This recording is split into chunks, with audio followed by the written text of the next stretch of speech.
All right.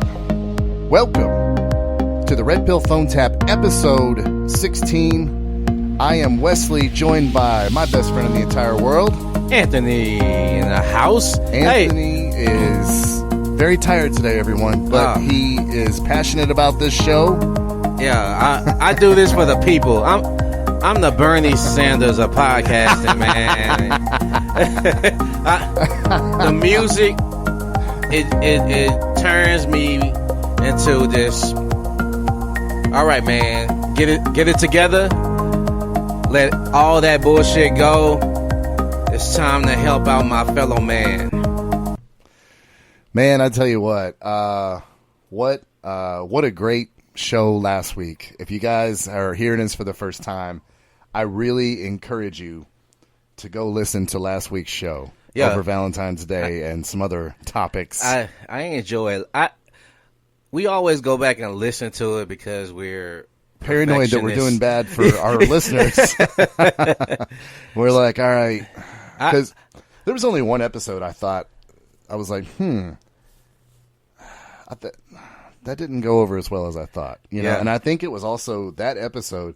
I think we were bragging about, like, hey, I think we kind of got this down now. Yeah. And then and then I was about to stop listening to our podcast, and it was that episode that was like, oh, that didn't turn out as good.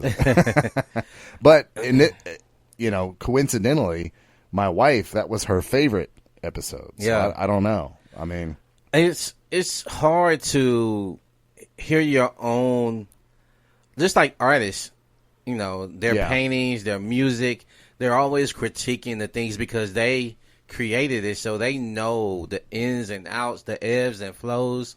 But people that are just being entertained and just absorbing the information, they don't know, you know, the behind the scenes, the agony that you go through, right? Yeah. So, I listened to last week's episode and was entertained my damn self and was like, damn, I forgot about that part. And that we did this. That was funny, you know. So, yeah, last week was cool. I enjoyed it. Yeah, it's one of those things where you want to do a good job every time, right? Of course. But sometimes you're like, man, I even kind of surprised myself on that one, you know? So enough of the circle jerk. Exactly. But like I said, if you guys get a chance, go check out episode number 15. I think you will be highly entertained. We have a great show for you this week. Three big things that we're going to be talking about. We're going to be talking about reading material. Specifically, we're going to be talking about Corey Wayne's book, The 3% Man, How to Become a 3% Man. Yeah. And we're going to talk about reading the material versus becoming the material. I think a lot of our listeners really, really need to gravitate towards that. We're going to talk about social proof versus your own wants and desires. That's an episode I'm very, very, very passionate about. Also, we're going to let you behind the curtain a little bit this week. We will not be revealing our person's name, but when it comes to coaching, Anthony and I have talked about starting a company in the future with life coaching. I've been dipping my toe in the water to see kind of the logistics of it, Anthony. How do people react to life coaching? I wanted to see how I react. I wanted to see my level of buy-in and emotion. And for our listeners, I worry that it's going to stress me out because I'm stressed for them. Right. You know? That's what I was about to say. It's hard to separate yourself from or becoming empathetic in the situation because you've lived that already, right? Yeah. And then you're like, hey, I want you to know that I actually care. I just don't want you. It's impossible not to care. Yeah. But at the same time, you can be overwhelmed quickly. Yeah. Right? And so it's like, hey, this is why I have reference material for you to go to versus having to repeat yourself over and over again. That's where the stress can come from. Mm-hmm. I've helped friends of mine that would always have questions, and it would get irritating when I would get the same question over and over again. When you talk about living it, one of the things, when you live something, I think the big thing is you know how deep and how traumatic the pain is. Yeah. And you really, it's like having like a child, you know, you don't want them to have this difficult road, versus there's also the other side of it. People that have life too easy don't get as much character, right? So it's this weird balance of like, I hate to see people going through this traumatic pain, versus like, man, there's another side of me. It's like, well, they kind of got to go through this, or they can't understand that the stove is hot and don't touch the stove. We're not going to talk about the gentleman's name, but it is someone that I've kind of dipped my toe in with coaching. A lot of this that I'm going to be kind of reporting back, and we're just. How about, what's the most generic name we can think of, so that we don't reveal this person's identity? We'll just call him Bob. Yeah, it's the only name, Anthony, that's the same backwards and also upside down. Bob is the same. Yeah, up and down, left and right and left. A little bit of housekeeping before we get on to our topics.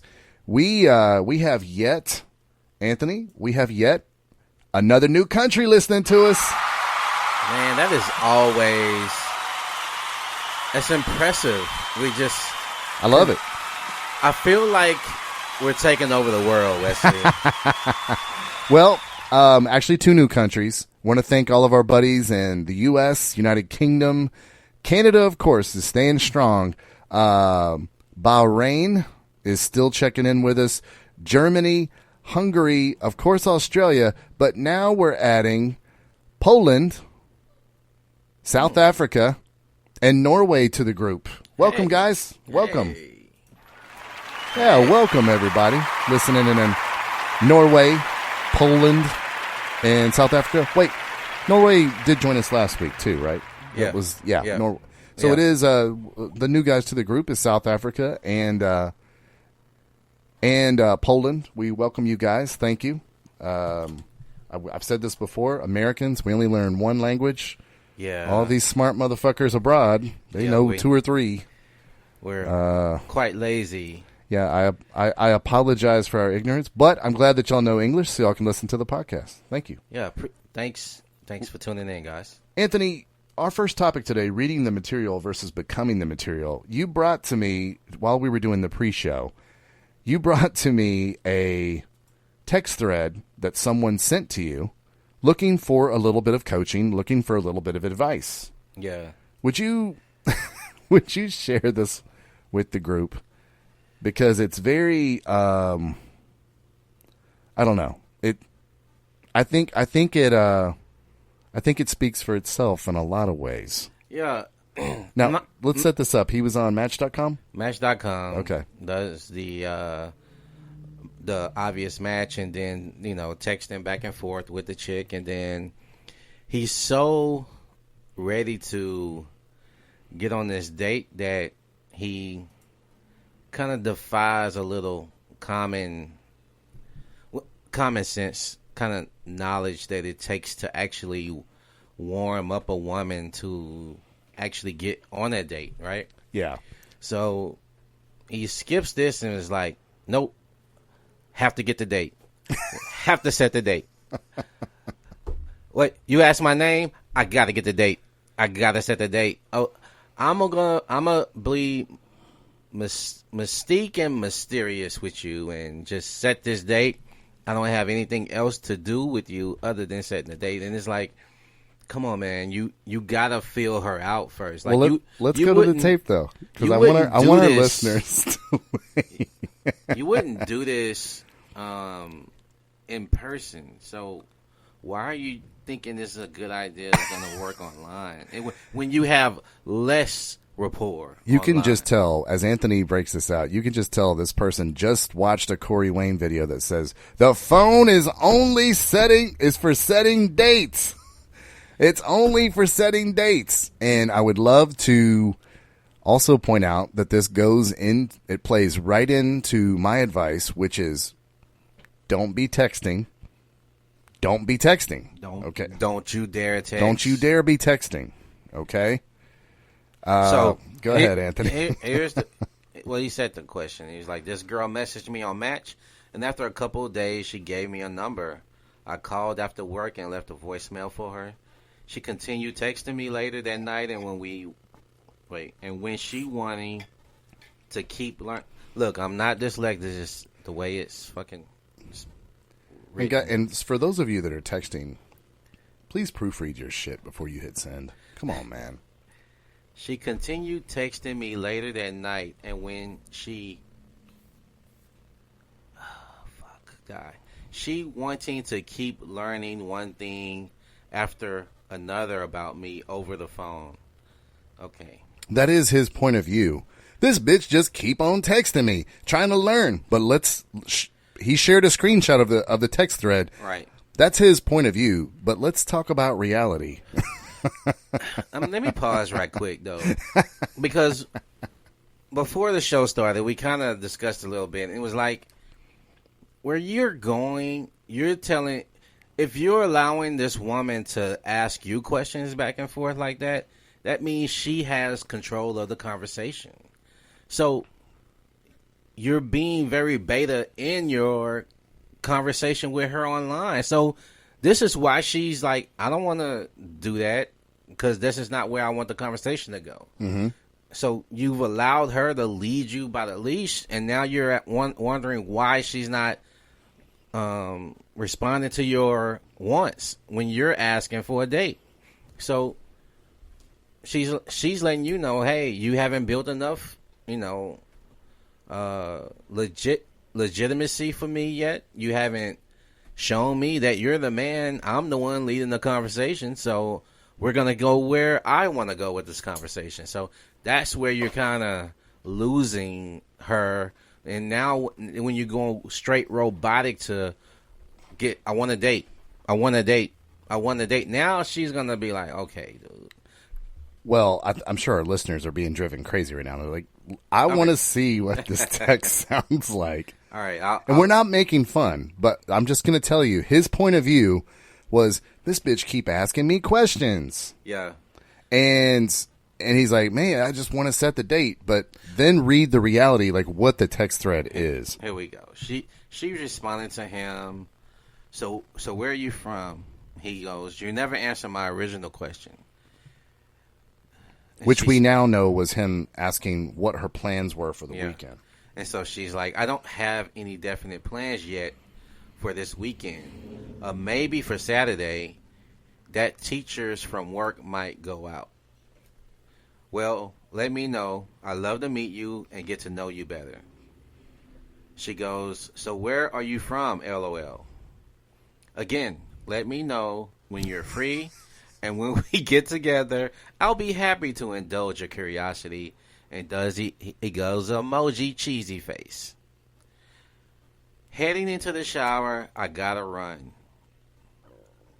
So, before we forget though, hey guys, if you want to be mysterious, when you have to go, this is an easy take this with you from now on tip. Okay, from now on, when you're busy, don't tell them why you're busy. We've talked about this on the program many times. Right. Being busy and no one knows the reason is way more mysterious than, yeah, I got to go. I'm going to go hang out with my mom.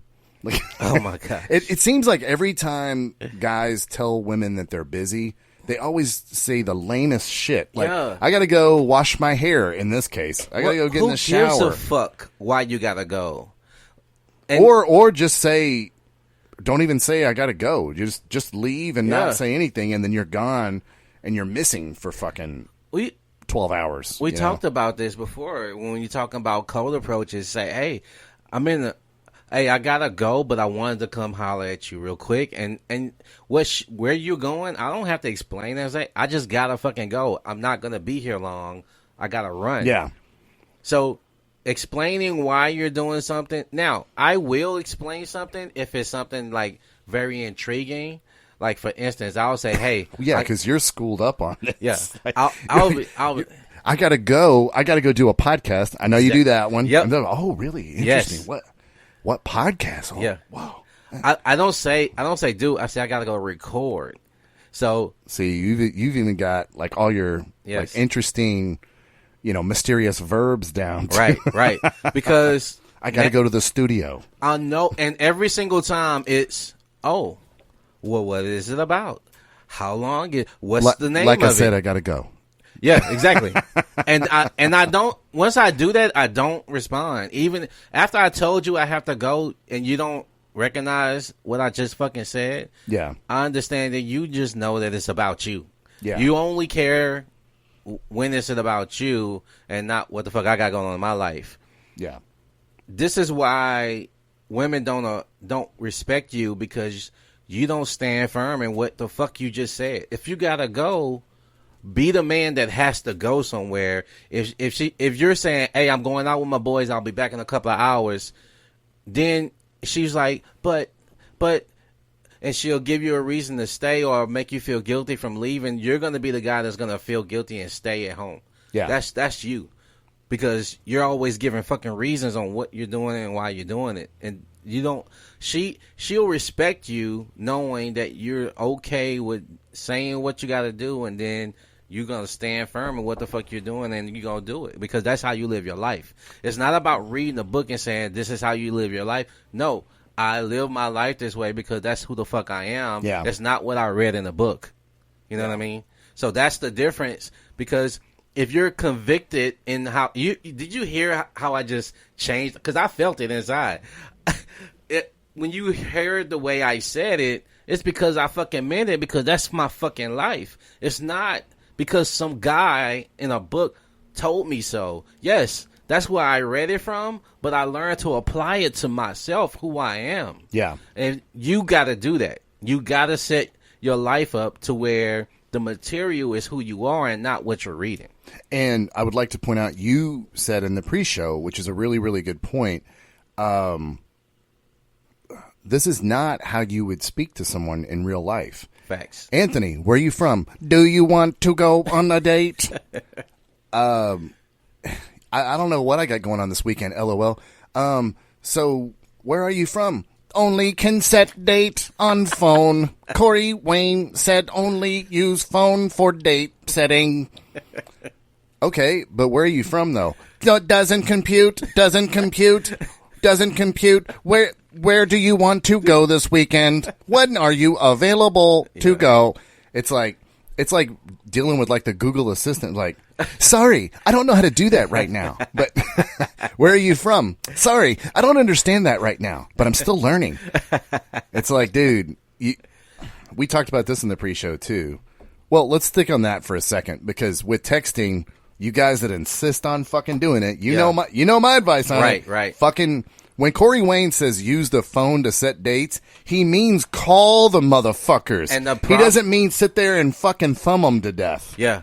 God damn it. When she doesn't respond to your phone call and she continues wanting to text you, do you think, and let's set this up for him, because he kind of was like trying to give himself an out with that, saying that I got a number, well, I talked to her, but when I tried to talk to her, she wanted to text. Fine. I'll say, hey, if you got time to text me and you don't have time to talk to me, I don't have time to text you. I only have enough time to talk real quick to set up a date, because I actually want to go over who I am, what I do. I'd love to do that with you. Yeah. But that's what I'm saying. You have to control the conversation. You have to bring the ball back to your side of the court, because you want to own the ball. You don't want to pass the ball to her and let her fucking dribble the ball out and string you the fuck along. Yeah. Because she's just Stevie Francising. Right. She wants you to. This is the thing about me. I know women is out here dating other guys. I don't give a fuck about that. But she's gonna do it on my time. I'm not gonna let her fucking, fit me in around, Terry and Tom and Steve and Randy. I don't give a fuck about them. When I'm free, I'll let you know what my schedule looks like, and then you can tell me if we match up. I'm not going to let you try to say, oh, I can fit you in between this guy and that guy. Even though I don't care about that, I care more about me controlling when I get to see you. Now, this lets me know that you actually have a high interest when you work on my schedule versus me trying to fit in and around the several different dicks you're interested in, right? So this is why I'm telling you, control the fucking conversation. And if she has high interest or if she has low interest, she'll fall the fuck off. And then you didn't waste your time. You know what I mean? Yeah, but I think, Anthony, I think a lot of guys are measuring whether or not they're doing something right on the outcome.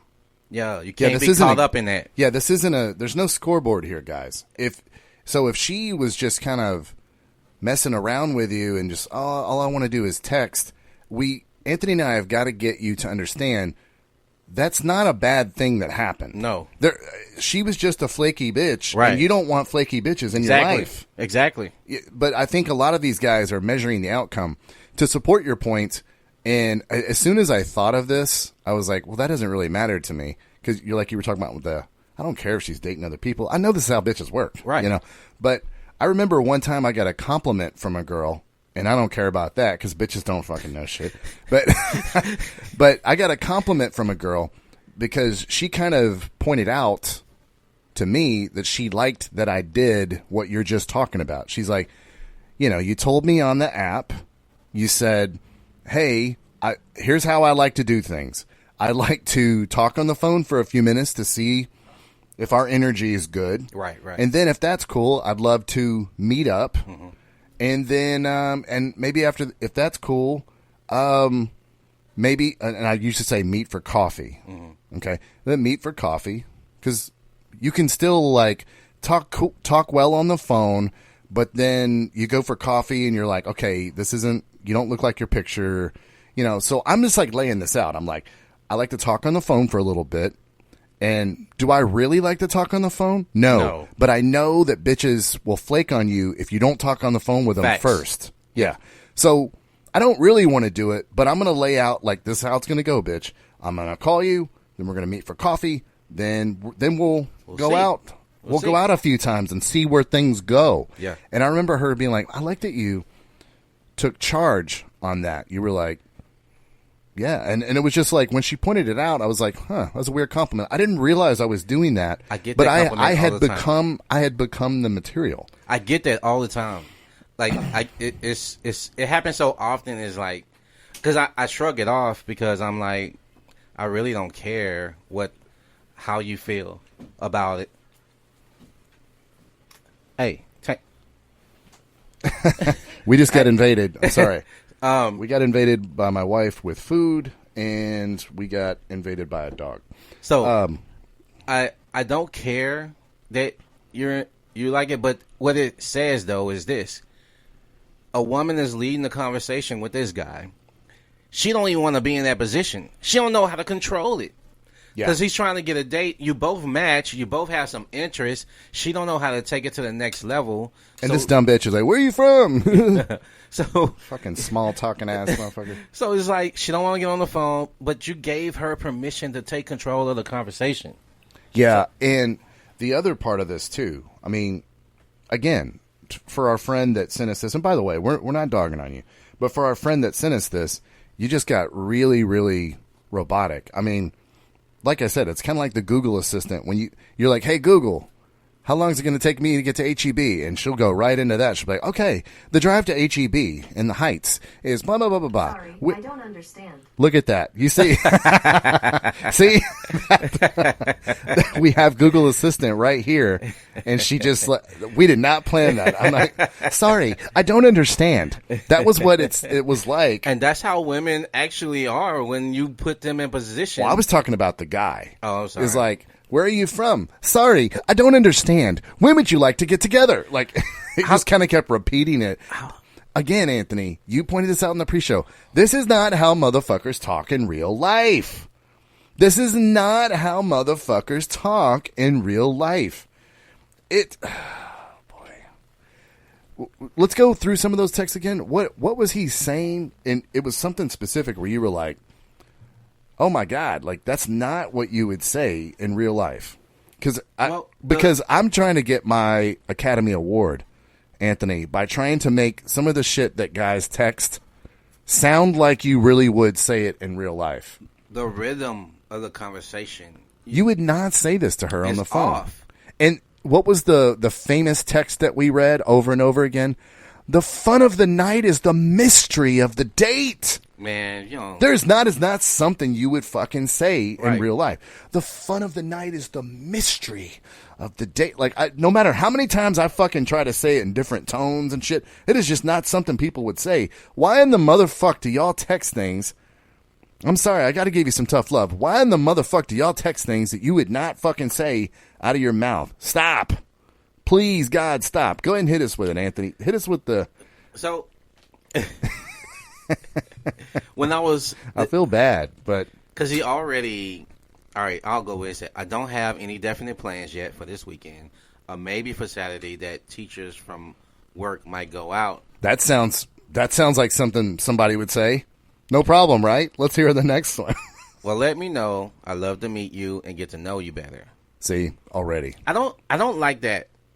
I don't like the...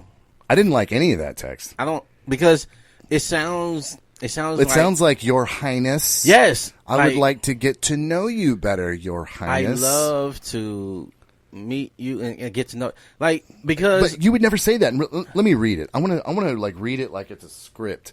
I want to see if I can do it. Well, let me know.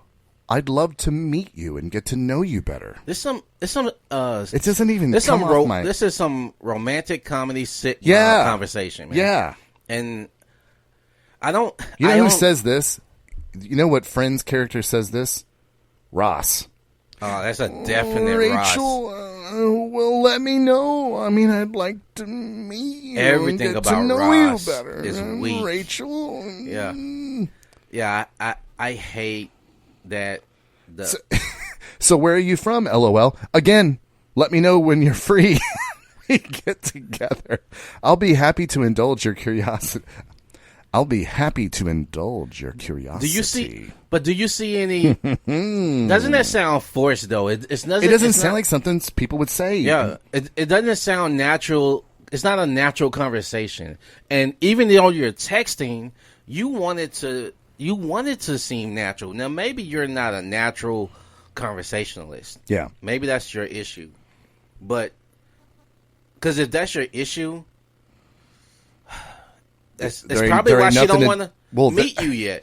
Look, if you can't bench press 225, there's not a quick trick. No. You got to get in that fucking gym. Yeah. And I'm sorry, you guys that are awkward. We hear a lot from Indian gentlemen that have just, and I don't know why. I mean, you ever watch some of these Bollywood movies and shit? Yeah. They're highly entertaining. Yeah. I mean, there's just a whole genre of film dedicated. But Indian guys have a lot of Indian men that I've met have just surrendered that they're socially awkward. And I'm like, no, you're not, dude. You just haven't. Look, you can't bench press 225 before you first go in the gym and bench press that motherfucking military bar that's 45 pounds. Okay? No. And then one day, you can be like, well, fuck. I feel like I can do a little bit more. And you put a 5-pound weight on each side or a 2.5-pound weight on each side. And then eventually you can fucking put 2 plates on that bitch and do the same motherfucking weight that they do at the NFL Combine. Okay? But there's no way to skip it. You can't be like, oh, if I grip the bar like this, and then the other hand I grip it like this, then all of a sudden I couldn't even do the bar before, but now I can just do 225. Guys, if you're socially awkward, there's no way to skip this. Anthony always loves suggesting to go to Toastmasters. I think that's great, too, because you've got co-ed environment. Yeah. You can meet some men and women. Typically, people that are going to Toastmasters, they also have dealt with social anxiety, so they're very supportive to you. Typically, the type of people that are at Toastmasters are very successful. So it's good people to kind of rub elbows with. And I know that you always talk about that, Anthony. It's also a place where it's meant for people to speak, so it's not going to be super loud and shit like that. But I've watched a lot of guys that started super awkward, and we've also and that have become really, really good at speaking.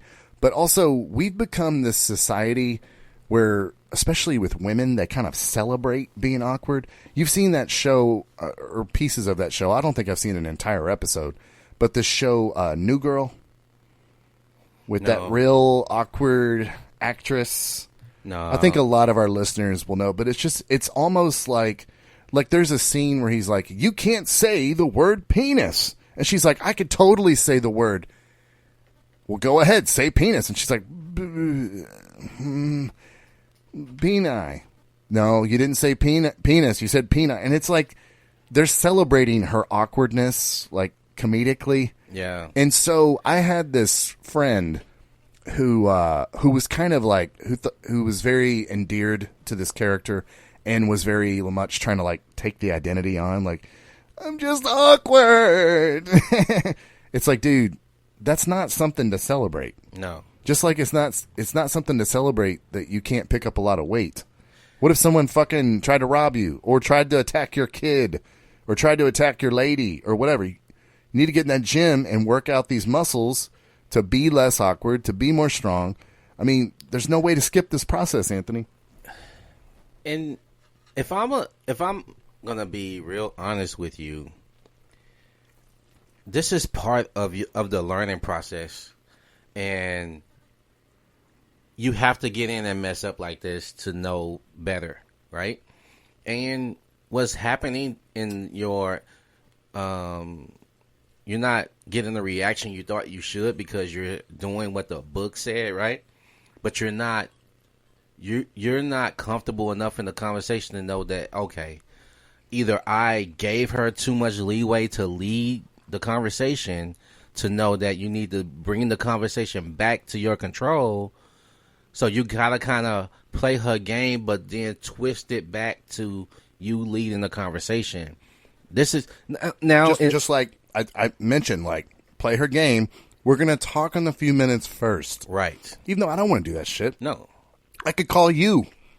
You and I would have a much better conversation. Exactly. You know what I'm saying? Exactly. I could call one of my boys that are going to be far more entertaining to talk to. But again, I've got to play her game. Then we're going to meet for coffee. I don't do coffee dates. Cool. Yeah, cool. I don't do coffee dates. That's not the kind of bitch I want to go on a date with. Yeah.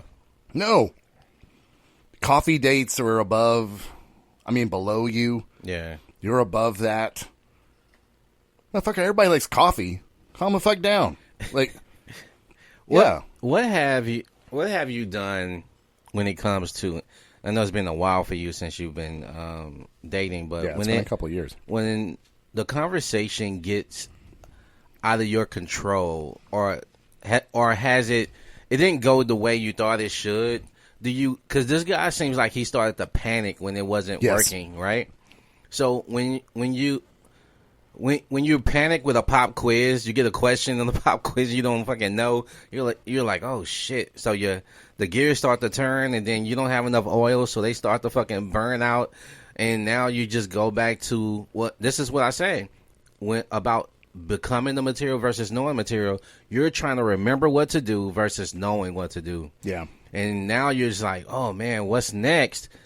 But if you know what this is, now you're already ready. You're like, okay, this bitch is not ready for me to set the date yet. Just like if you're trying to go for a kiss and she's not ready yet. You know, like, I've actually said that to a chick. I'll say, oh, you're not ready to kiss yet. And then I switched the conversation, came back 20 minutes later and I just kissed her, and I didn't have to ask for it. I didn't have to be nervous that if I did kiss her, what was going to be the outcome. I earned it as I waited until she was ready. So it's not about the outcome when you want it. Then you was like, hey, I want to set this date. Why aren't you fucking accepting the date? She ain't ready for you to set the date yet. Yeah. So you have to play the game until you get it back on your side. Because I'll tell you straight up, you fucked up. You fucked up because I can tell, because she's leading the conversation and she has control of it, and you don't know how to get it back. So now you're confused about why isn't it working. It's not that what Corey Wayne has said in his book is wrong. Is that you didn't know how to apply it correctly because you didn't understand controlling what you're saying versus allowing someone else to control your conversation. It's so key. Just like a woman that I'm out with and I grab her hand, I don't ask to grab her hand. If I grab her arm and put her arm around my arm, I didn't ask her to put her arm inside my arm. I don't do that. I just go with the movement because I've earned it. I know I've earned it. I think you knew that you earned this rapport already, and it took you too long to do it, and you probably kept talking to her, and while she was asking questions, because I've done that before too. This is how I know you fucked up. I had too long of a conversation before getting what I wanted. You gotta be like, hey, I gotta get out of here, but my schedule right now, I'd rather set something up with you right now before my schedule gets filled up. This is how I always move around that wait until, she's ready shit.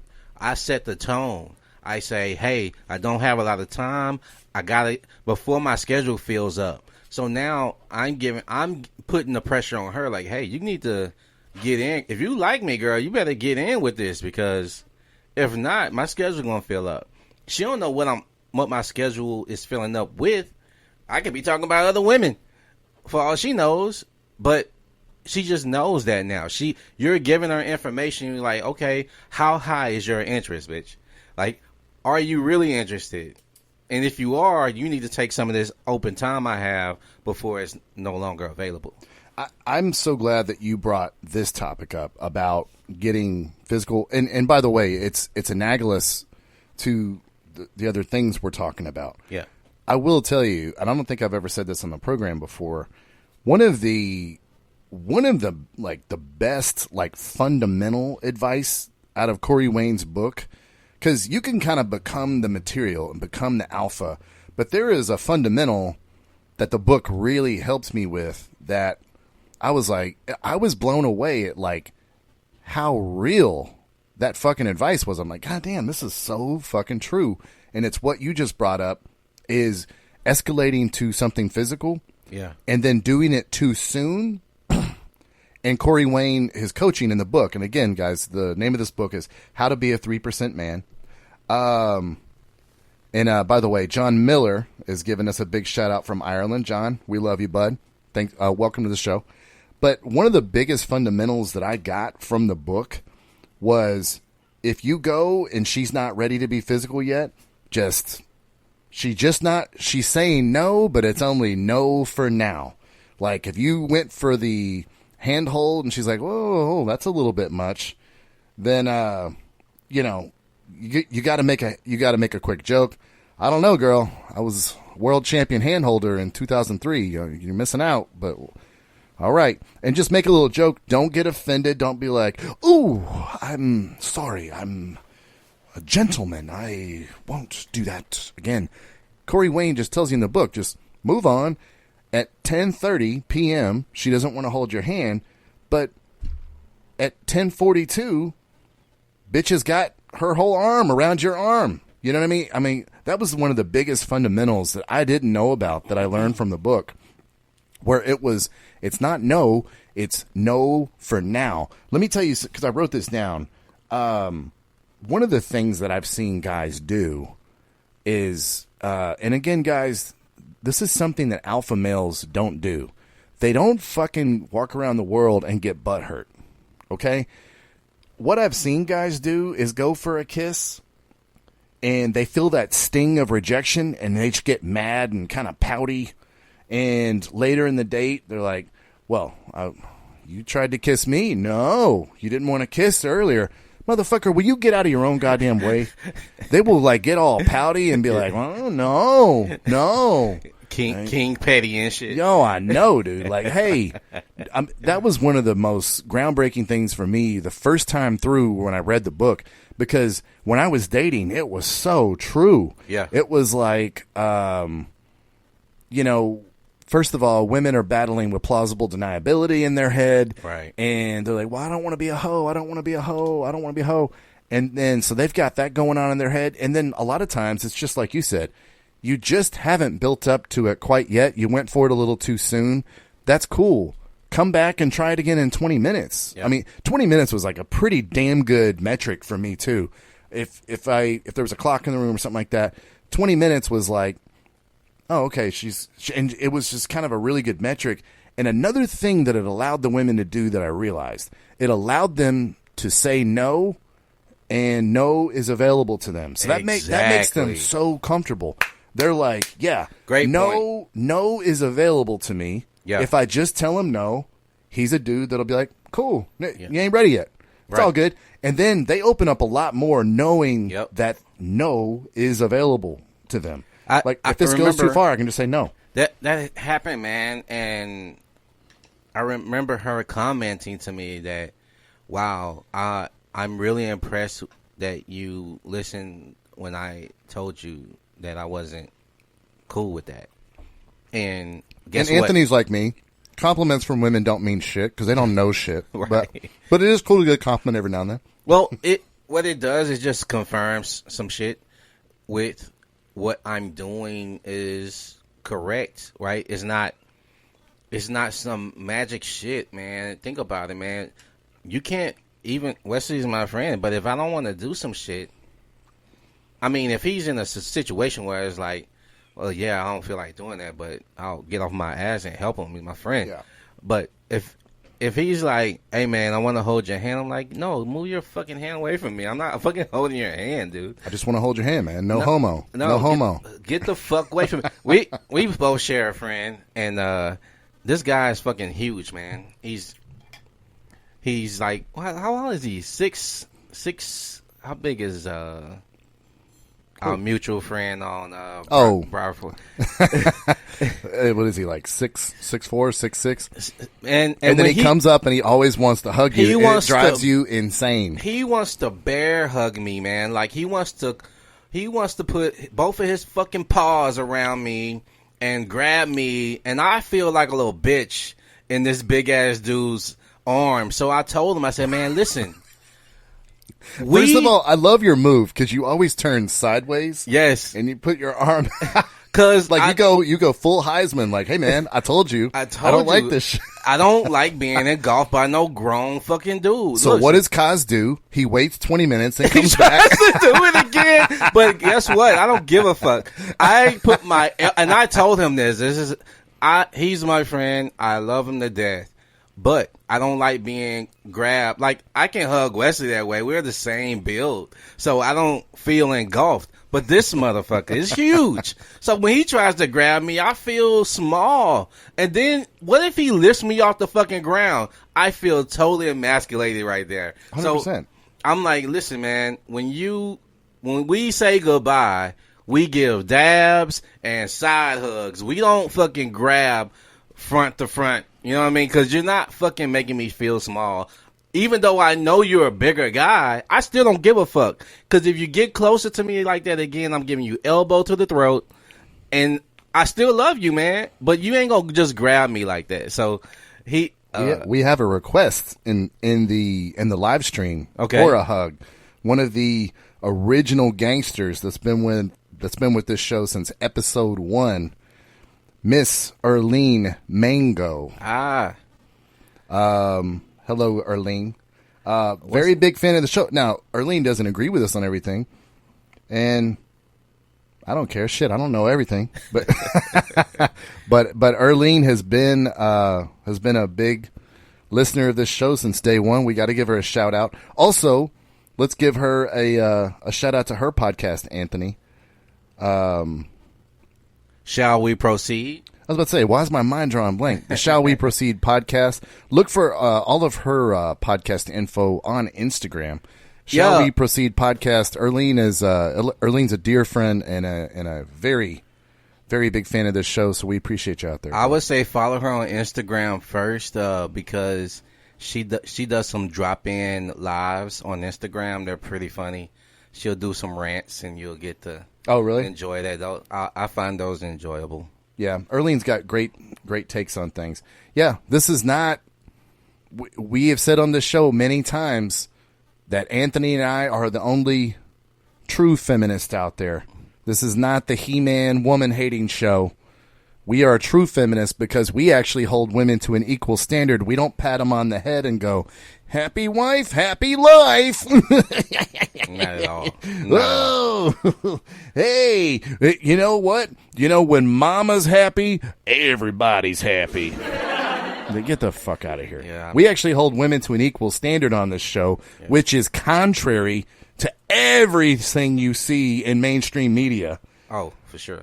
And yeah, and again, I have a daughter. I have a beautiful wife. This isn't a fucking woman-hating show, but this is a show to help men navigate through the modern feminine-centric world that we live in. We're talking about how to be a better man to meet a woman that you want to be with mutually, right? Like we're not saying women ain't shit. I mean, nor will we ever. They do ain't shit things. We'll point them out though. That's the only thing that if you contest is like, hey, yeah, women do ain't shit things.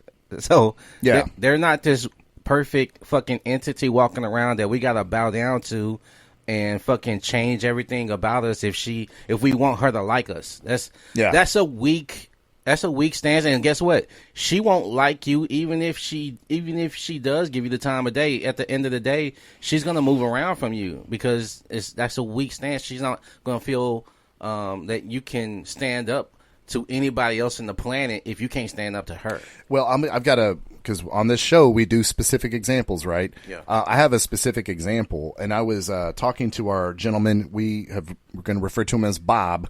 Yeah. But I was talking to him, and I was telling him about little conflicts versus big conflicts. We had one. I mean, my wife just brought us this beautiful chicken Asian dish that we're enjoying right now. Tastes like curry.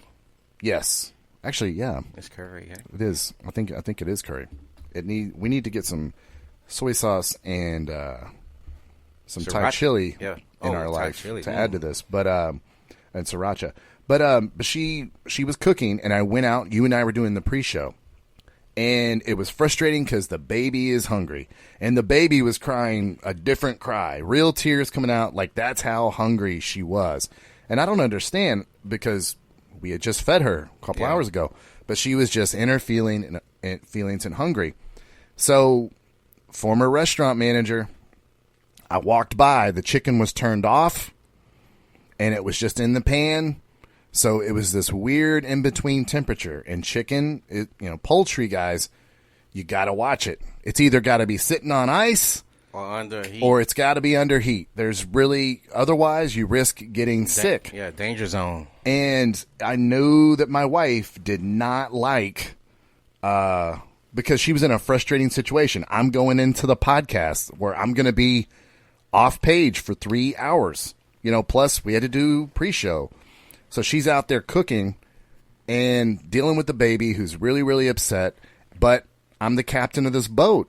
I walked by, I saw the chicken under duress, and I had to tell her, this is not going to make you happy what I'm about to say, but that chicken's at a weird temperature. It needs to be either put in the fridge, or I can do it for you. But decide, does it need to be in the fridge? Does it need to be under heat? And she gave me the look, and I go, I know, this is a frustrating situation, but I'm not going to see the chicken and not fucking say shit. I'm going to have this little conflict now so we can avoid this conflict of everybody being sick in the fucking house and not being able to go to work next week. I know, it ain't fun, man. It ain't fun to fucking have those little conflicts. I was telling our client, Bob, this week, I was talking about, he was talking about how he stopped working out. And I was like, yeah, man, when the baby came through, I stopped working out for a little bit. And then, because of our schedule, because of daycare and stuff like that, my wife just had no way to work out. There was just, the schedule just didn't, it didn't, allow for her to do that. So my schedule allowed for me to do it. So I went back to the gym, and this was a major bonding thing that my wife and I do, is working out together. It's our us time. Instead of people going on date nights and shit like that, we work out together. Well, she kind of like was like, damn, so you're just going to go work out without me? And I'm like, yeah, I am. Because I'm not. So I'm going to have that little conflict with her. Well, man, I feel this was our bonding thing. And I'm like, yeah, but motherfucker, that little conflict is way better than Wesley weighs 335 pounds and his wife can't stand to see him shirtless. Yeah. So that's a big, big conflict. So I'm going to have this little conflict now of, yeah, I'm working out without you. Now, since then, I found a place that, it fit our schedule. It had childcare. The baby got old enough for childcare. So now we go to the Y downtown, which, by the way, guys, if you're living in Houston, that place is great. But now we have a way that we can do it. But I wasn't going to sit around and fucking gain 50 pounds before I had a small conflict where I was like, yeah, I got to work out, man. I'm sorry. Well, what about me? Well, I don't know, man. But I'm not going to just fucking get weak. And the weaker, if you guys work out a lot, the weaker you get, the harder it is to go back, because those weights you were throwing up, you can't fucking throw that weight up no more. Now you're all fucking discouraged. Now you're avoiding that exercise. It's a whole domino effect that takes place. I think what Wesley's saying is you got to be comfortable being uncomfortable. And you're going to run into these things, even if that bothers you, even with your your male friends. Like, if you don't like being uncomfortable with people, then when you're dating women, that's going to always be an issue for you. Mm-hmm. You're going to let her take away your masculinity at all times, and you're going to feel guilty for being masculine, because it's uncomfortable being masculine around a woman, because you are leaning on her. You are kind of forcing and pushing your weight around, so to speak.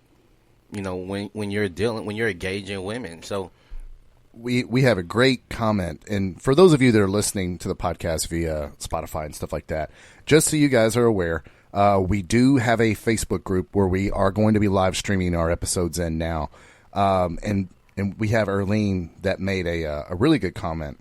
She said when I was talking about the gym, yeah, and she says, well, the difference is, and this is her quote, the difference with your conflict is you also found the solution as well. And she means later I found, yeah, because, and Erlene makes a good point. I didn't forget that this was an issue. I kind of had to go rogue so that this stayed part of our lifestyle. And if I'm working out in the background, I know I can bring her back in. So I had to go, and I found a gym that we could go to and stuff like that. Yeah, I'm the captain of this ship. Right. I know what's going on with my sailors over here. All right, well, we can't get the sailors protein today. We only got to feed them vegetables because we ran out of shit on the boat. But when we get to port, I'm going to remember this shit, and I'm going to make sure we get double the fucking protein for my sailors. I don't want them to go without again. Yeah. And that's and guys, when you take charge and you are the captain of your ship, that's how you have to think. I didn't forget that me and my wife bond with working out. It's just, there was no way to do it today. But I ain't forget that shit. I did find a solution later down the road. I'm real big on that. I'm real big on, don't bitch without a solution. I'm real big on that. Even in my leadership skills, when I'm dealing with my coworkers, when I'm dealing with my friends, when I'm dealing with women in relationships, you're not going to just bitch with me, and because men naturally have a fix-it mentality when it comes to hearing issues or problems. So we naturally go that direction anyway.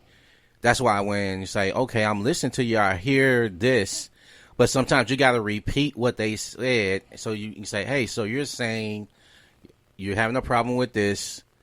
Okay, so, and I had to learn in my marriage, are you telling me this because you just want me to hear it, or you want me to fix it? Because I can fix this, because I'll give my perspective of what I see with whatever the issue is, and what even if I don't have a fix for it today, I'll be able to say, okay, I hear you, and I'll move forward, and it's a real issue for her, and I'll say, okay, well, you're letting me know, right? Because sometimes a woman wants you to be the man and take control of whatever the issue is, especially because, and this is why I say relationship versus dating, because in dating, I'm not going to put that much effort in. I am who I am. You haven't earned that. In a relationship, she has not earned that. Yeah. Right. In a relationship, it's a total different movement, a total different way you handle things. And I'll be true to this. I'm very selfish dating versus in a relationship. Because like you said, they've earned their way into my life. So there's more give and take here. I know I'm giving up a part of who I am to be with this person because they're doing the same for me. And there's a equal exchange going forward.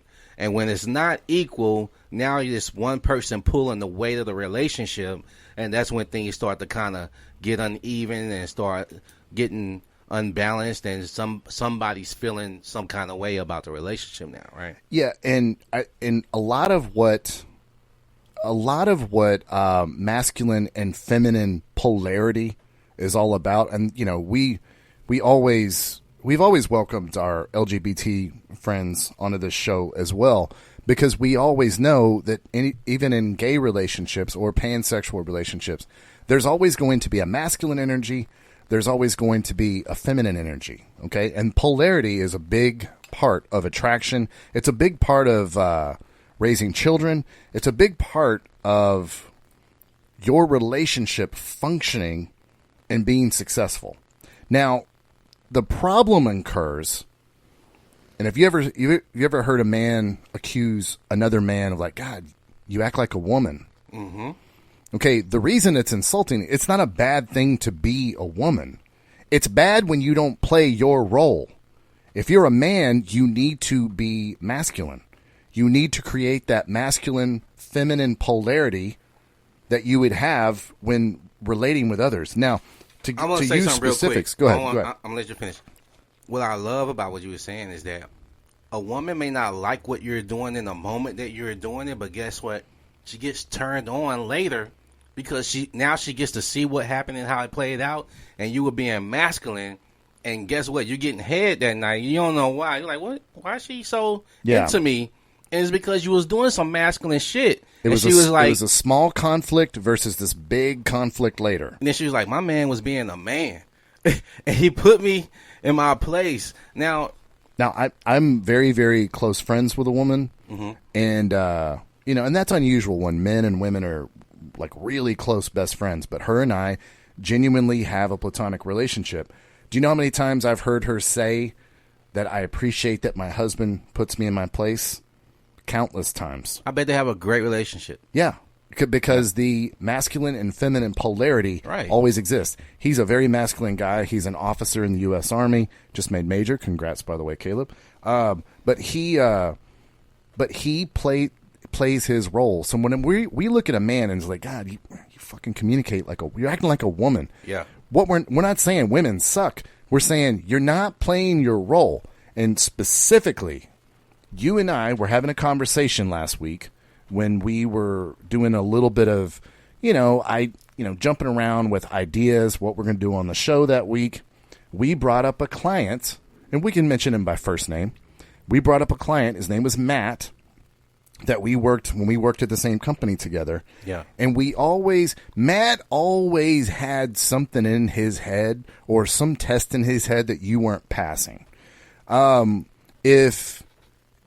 If he did something for you, it was almost like you were a bit afraid. Because, again, he's a client. He's buying from you, right? So he's a customer. You want to treat him as such. But you're almost stressed if he did something nice for you. In his head, you were supposed to do something for him, but it was something specific, and you didn't get it right. He was going to be mad. It was this real covert communication.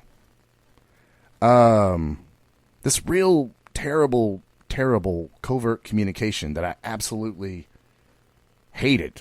I mean, You never knew if you were doing shit right with him. Yeah. And again, he's communicating like a woman. He was being very, very covert with his communication, and he wasn't playing his role. Another great example we have, because it was the same day that we were conversating, another great example we have was you were talking about your ex-wife. And, sorry guys, we have a production issue. Okay, no, we got that fixed. But you were talking about your ex-wife, how she wanted a furniture set. Yeah. Share that with the audience. Like, she had some kind of conversation going with you in her mind that she just didn't include you in. Right. What the hell? I mean... Oh, man, this is very... Well, we weren't even married yet, actually. Oh, really? Really? Yeah. We were dating. Well, we were engaged. I was going to move in, and I was visiting from out of town. I didn't live in town with her at the time. So she was saying that she wanted a new bedroom set, whatever, and she asked me, should she buy it? I'm like, if you like it, I mean, get it. It ain't my money.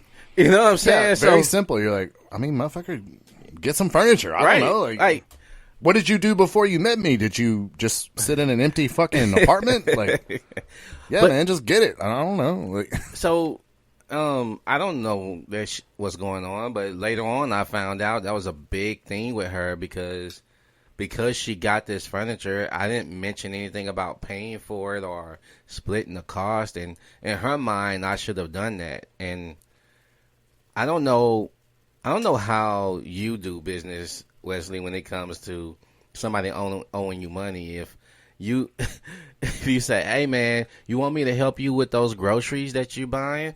And I'm like, "Well, sure, if that's what you want to do." And then later on, you'll be like, "Hey, man, what about that money I spent for them groceries?" Okay, yeah, you said you wanted to do that, and I'm like, so I said, yeah, sure. I didn't know I had to pay you back. So yeah, because you're not spelling things out, right? So there's a communication issue, but in her head, I wasn't shit because I didn't offer to do that, but. You know, later on we discussed it, and she had her view, I had mine. I told her that it was very unfair to kind of just lay that in my lap, and now you holding some kind of grudge for months. That shouldn't have to have been had. If I would have known that at the time of the conversation, I probably would have given you a different answer because I probably wasn't ready to have that expense, but. I wasn't ready to share a debt with you yet either. Yeah, right. Right? So, I mean... And meanwhile, she's got an argument going with you in her mind that you're just completely oblivious to. You're just, all right, the world's nice. And well, I don't know why he didn't help me buy that furniture. It's like, look, what do you want? Right. What do you want? Say what you want. Again, when men communicate like that, that's what we mean by... acting like a woman. You've got to play your masculine role. And when we talk about a lot on this show, is men in their true state find that shit motherfucking annoying when women do it. It's like, motherfucker, this is a major conflict that we're having not because of me not paying for shit. It's because of you not fucking spelling this shit out. God damn it. Is it... How the fuck you going to be mad at me for something we ain't even talk about yet? Come on, man. Well, you should have known. Man, should have known. Get the fuck out of here, dude. That's more annoying than anything, man. That shoulda shit. Like, I'm supposed to be able to read your mind magically. You can't read my mind. I mean, it's one of those weird fucking special privileges that women feel like they're entitled to. That we should, if for some reason we should know what the fuck is going on in their head, like we got some kind of magical button we refuse to press. Like oh, I want to know what's going on in their head. Let me press this button. That shit don't exist, man. You can't read minds. I can't read minds. You can't, and don't hold someone accountable for some shit you can't even do. So and this is a big part of what we're trying to talk about here is reading the material versus becoming the material. Not only can I not read your mind, I don't want to. No. You know, that What a Girl Wants movie with Mel Gibson, or is it What a Girl Wants, or something about... What women want. Yeah, What Women Want. And it's like, he gets the opportunity to read their mind. Yeah. If I had that power, wouldn't even want it. Yeah. You know why? I'm in charge. I'm the captain of this ship, not you. Stop. The XO doesn't come up. And let's go into our next segment, because this transitions beautifully. Our next segment, we just wanted to kind of give you an update on some life coaching that we're doing with our friend Bob. We're not going to reveal his name. But what this gentleman has done is he's going through a breakup. And we all know that this is what brings a lot of men to the enlightened red pill, as we call it on this broadcast. I'm sorry. The red pill was coined by one of the godfathers, of probably the godfather of the red pill movement, Rollo Tomassi. And guys, we recommend you reading his 3-series book. He's about to have a 4th that he keeps teasing, called The Rational Male. Okay? So when people become enlightened, or they get to the red pill, as we call it, it's usually because they're going through a breakup. Okay? So when they're going through a breakup, this is the time where they're wondering, how did this go wrong? Right? I mean, what happened? How do I avoid this? How do I avoid this in the future? Okay? So they're trying to figure out what's going wrong. And that's where our friend Bob is at. Now, to give you a little bit of background on Bob, he has had a very, very traumatic childhood where he had some very, very close women in his life die. Now, from what I've read with human behavior and psychology, and again, guys, neither of us on this show are psychiatrists or doctors. We can't prescribe you guys medication, none of that good stuff. What we are disciples and very, very good pupils of some, what we feel like are the main resources of the red pill, as Rollo Tomassi calls it, the manosphere. Okay?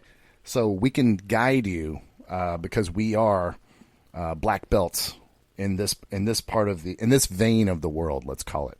So this gentleman has had a very traumatic childhood, losing a lot of women, and I know this from my personal experience.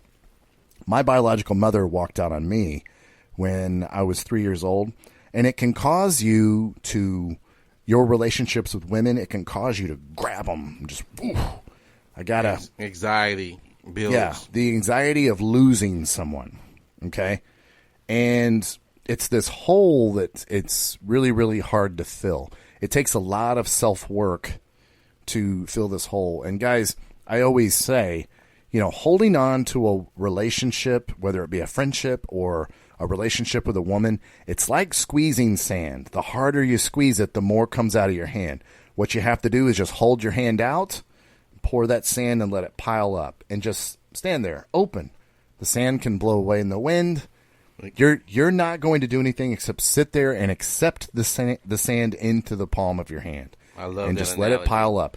The minute you go to squeeze it, the minute it all falls out. Because as Corey Wayne has said in his book, people have to be loved like they're free. Like they could come and go anytime. They choose to show up on their own. One Guys, of my favorite points in that book. Yeah. You got to love people like they're free. Okay? I was coaching. Love them enough that they feel free. Yeah. Come and go. And that comes from a place, guys, where you love yourself and you're confident enough in yourself that you have so much love for yourself that you now have extra love. And you can give that extra love to someone else. This is I love that. The analogous thing of when those oxygen masks fall down on the plane, got to put yours on first. That way you are secure enough to help other people. Well, when you say stuff like that, man, I'm listening to you. I'm like, yeah, that's me. I live my life like that.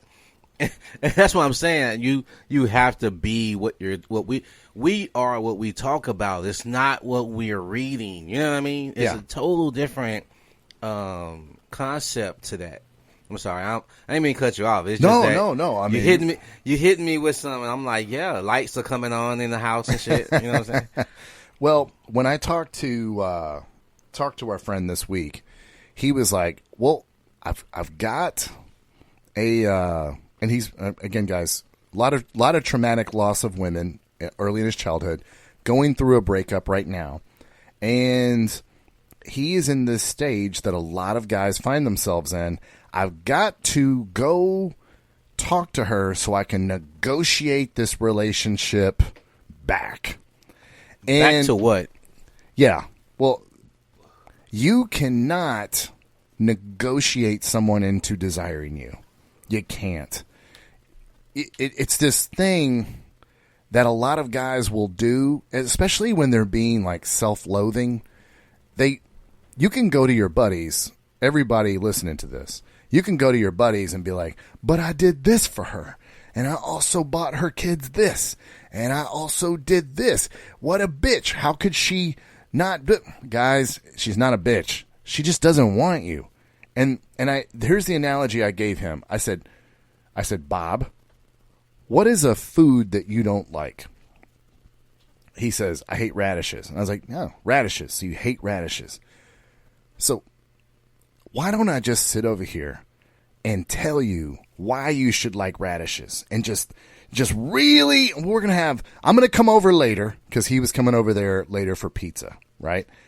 And he was going to try to talk and hash this stuff out. I was like, I'll come over there, we'll have some pizza, and I'll tell you why you should love radishes.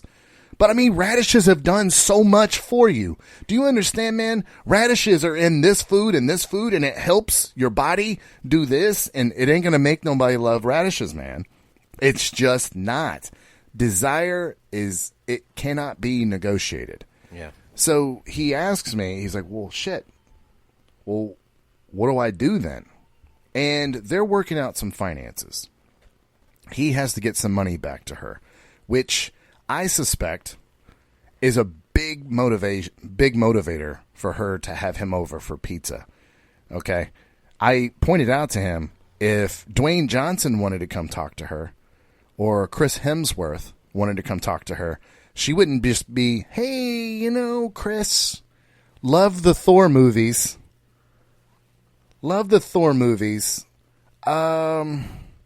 Just come over later for pizza. Yeah. Just, I'll be over here in pajamas and no makeup, and my hair will be up in a scrunchie. Come on over. Love those Thor movies. They're great. Hey, Dwayne Johnson. Saw you on your WWE days. Those Jumanji movies were good. Come through for pizza. Yeah. It's about as non-committal. Hey, the kids will be here. We'll all have some pizza. You like pizza, right? Dwayne, you're crazy.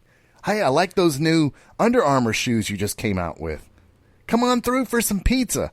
It's about the most this relationship that is everything to our friend Bob. He thinks okay, she invited me over for pizza. Cool. Yeah, so Wes, once I get there. The rat on the cheese. I mean, the cheese on the trap. Man. Yeah. And it's once I get there, what do I do? And I go, all right, man, here's my advice to you. And Anthony, you're hearing this live. You have not heard this yet. Yeah. I want to get your take on my advice. I was like, the first thing you got to do, man, is you can't know anything about this relationship until you separate the finances from everything else. Now, are you going to go over there and shake your finger in her face and be like, hey, no more talk about finances when I'm talking relationship stuff. You hear me? Those are the rules. I'm the captain. I'm in charge now. You can't do that. So I tried to give him a very covert way to do this. I was like, when you go over there, bro, do this for me.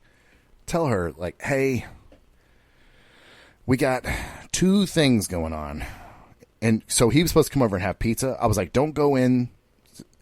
Stand at the door like I'm not coming in, okay? And say this to her. And I texted him exactly what to say. So I'm interested to hear later what happened. But I said, hey, tell her this.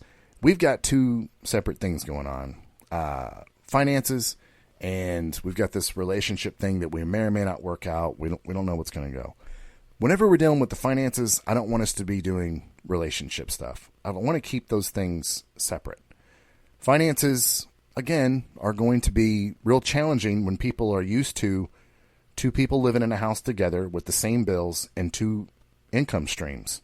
Okay? Those problems don't just go away because you want them to. And I tried it, and that's what I told him to say. And I was like, and then he had some stuff over there. He was like, God, she wants me to get this stuff out of the garage. Like, she doesn't want me. I go, bro, she may not want you today, but 10:35 later that night, she may want you. Okay? Women are emotional. They're all over the place. I will tell you this. If you're a captain of your boat, grab your stuff from over there. It's just more efficient to have your stuff at your place. Why wouldn't you want it there? And he goes, yeah. And I go, no. I'll answer my own question. The reason you want it over there is because you want some sort of tricky reason to come back. And that's not how captains act. Captains don't take their aircraft carrier all over the world like, well, I'm going to leave one of these F-18 Hornets over here in Singapore. I'm going to leave one over here in Australia. That way I got a reason to come back. No. Captain wants all his F-18s on the fucking ship so he can get to them whenever the fuck he wants to get to them.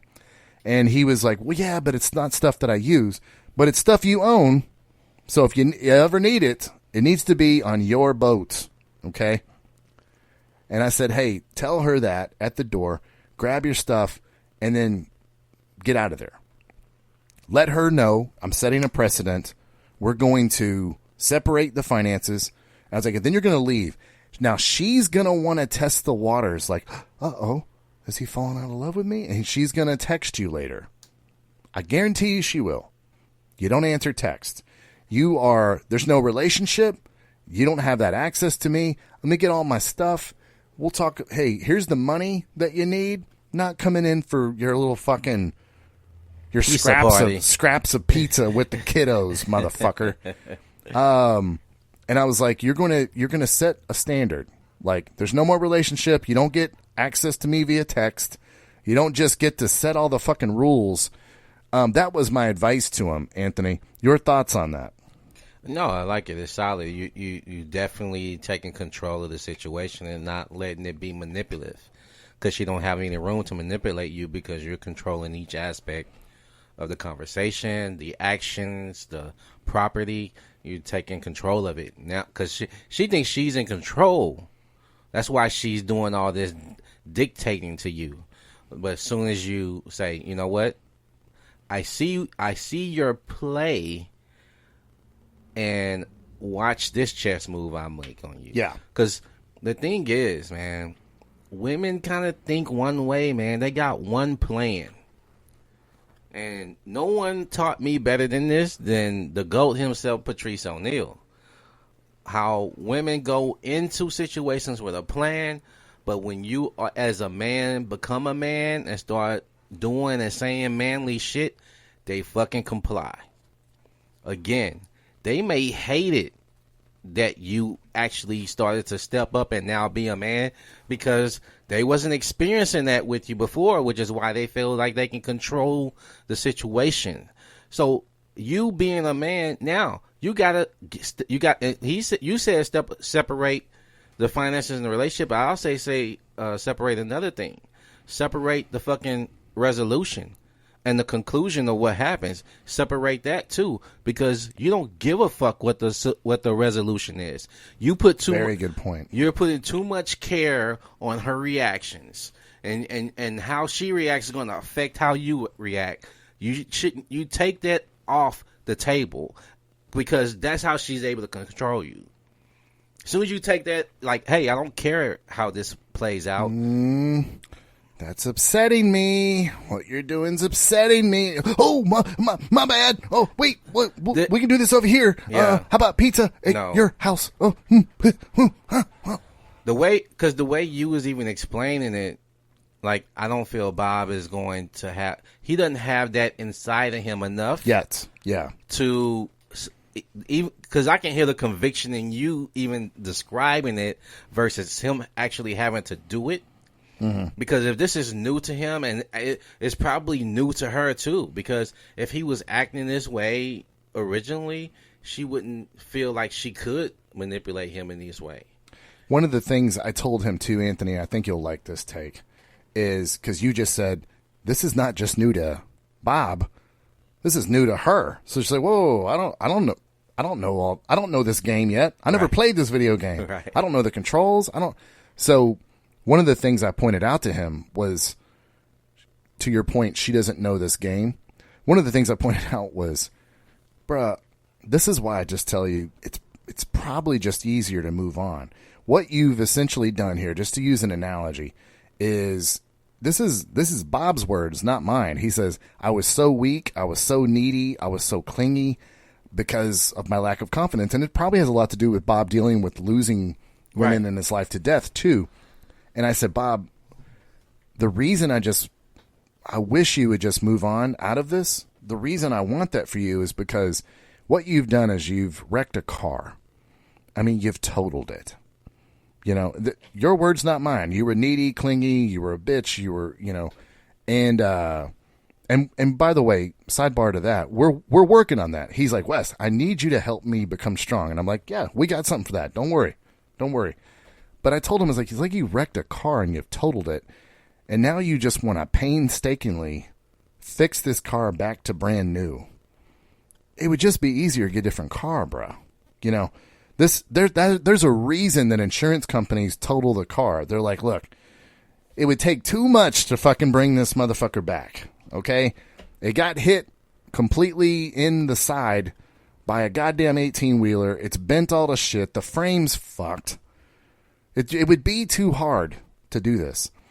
Unfortunately, even when men mess up and they cheat, a lot of times, Anthony, my advice is like, yeah, your wife wants you back, but don't. You messed up so bad, you're going to spend the rest of your life apologizing for this.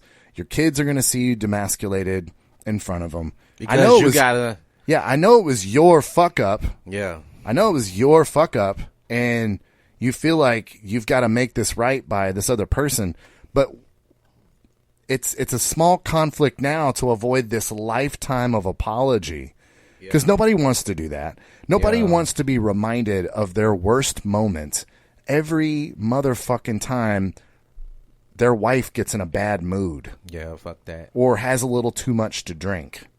You don't want to live your life like that. But there was I think we talked about this last week. No, we talked about it on the phone. That close female friend I was telling you about has a female friend. She's divorced. The husband again cheated. And this girl, Anthony, is blonde and works out a lot. Beautiful, beautiful girl. I mean, this girl is a dime. Okay. Not only that, she's a trust fund baby. Her father passed away when she was very young, put together a trust fund she set up for life. Okay? There's nothing that this girl doesn't have that's not just, wow, this is dream scenario. Now, I haven't met her. Her personality made me fucked. I don't know. But her husband cheated on her, and she had this, you know, she tried to make the marriage work, wouldn't work, and they divorced. Well, now the husband's moved on, and the wife hasn't met anyone, right? And she got back with the husband because he met someone, and she told our mutual friend, she told him, well, why the fuck should he be able to move on? I'm over here and I'm miserable. Why the fuck should he be able to move on? So she is consciously, Anthony, like, wait, not so fast. Come back over here and get in a relationship with me again so that I can make you live in punishment. Right. From now on. Not me, bruh. Yeah. Not me. I'm not that hard up for pussy, right? And I damn sure ain't that hard up for a relationship to put myself through that shit. Because it's no way that I'm going to allow a woman to say, okay, listen, I know that, you know, what you did was fucked up to me. However, I don't want you to be happy after you in her mind, fuck me over. Now you're happy I'm still fucking dealing with being fucked over in her mind, right? So, I don't understand how this guy was able to go back. I'm not sure if they're back married or they just dating. No, they're trying it out. Okay, and so if I'm him, the big hooks are they have 2 kids together. Okay. That's the big hooks. See, in the kid situation, it's not an excuse, but it can be if you let it. But the kid situation not gonna affect me with my happiness and for my life. If I gotta make you feel like you are getting somewhere with me because you are able to share some time with me, fine. But I'm not gonna allow you to pull me in so you can, exact some revenge in your mind by keeping me miserable because you are no longer happy without me. And if in my mind you will be unhappy without me because I was probably the best dude for you that you gonna meet. You know what I mean? That's how I literally think. I literally think this way. When women find themselves outside of me, I'm like, good luck replacing me, bitch. Like, I'm not, and I'm no super dude. You know what I'm saying? I'm not rich and don't have this fucking limitless amount of resources, but I provide a lot of value in a relationship. So what that value is to you, you may take it for granted until you don't have it. And all my exes have wanted to come back. And it's not because I got this, dick down to my knees type shit. It ain't that. It's something that was missing from their life when I left. And because I made them feel a certain way. When you're a woman and a man makes you feel like a woman, that shit ain't just out there. We are 3% of the world. We ain't 97% of the world. Yeah, right back to masculine and feminine polarity. Yeah. Right? Yep. Men out here are used to this, or men being emasculated and had this feminine fucking mindset that you gotta cater to women. You cater to a woman in your relationship based on how you and her interact with each other. That's how you cater to a woman. You don't just give that to any fucking woman you're interested in. Right. She has to earn that shit from you because she's doing shit in your life that's making your life better. So yes, you'll cater back to her, right? So women that just expect you to fucking cater her because she fucking exists, fuck you. No, you haven't earned shit from me. You just exist. Just like every other woman else out there. Why are you different? You ain't different than me. You haven't done or shown me anything that made you special, right? Yeah.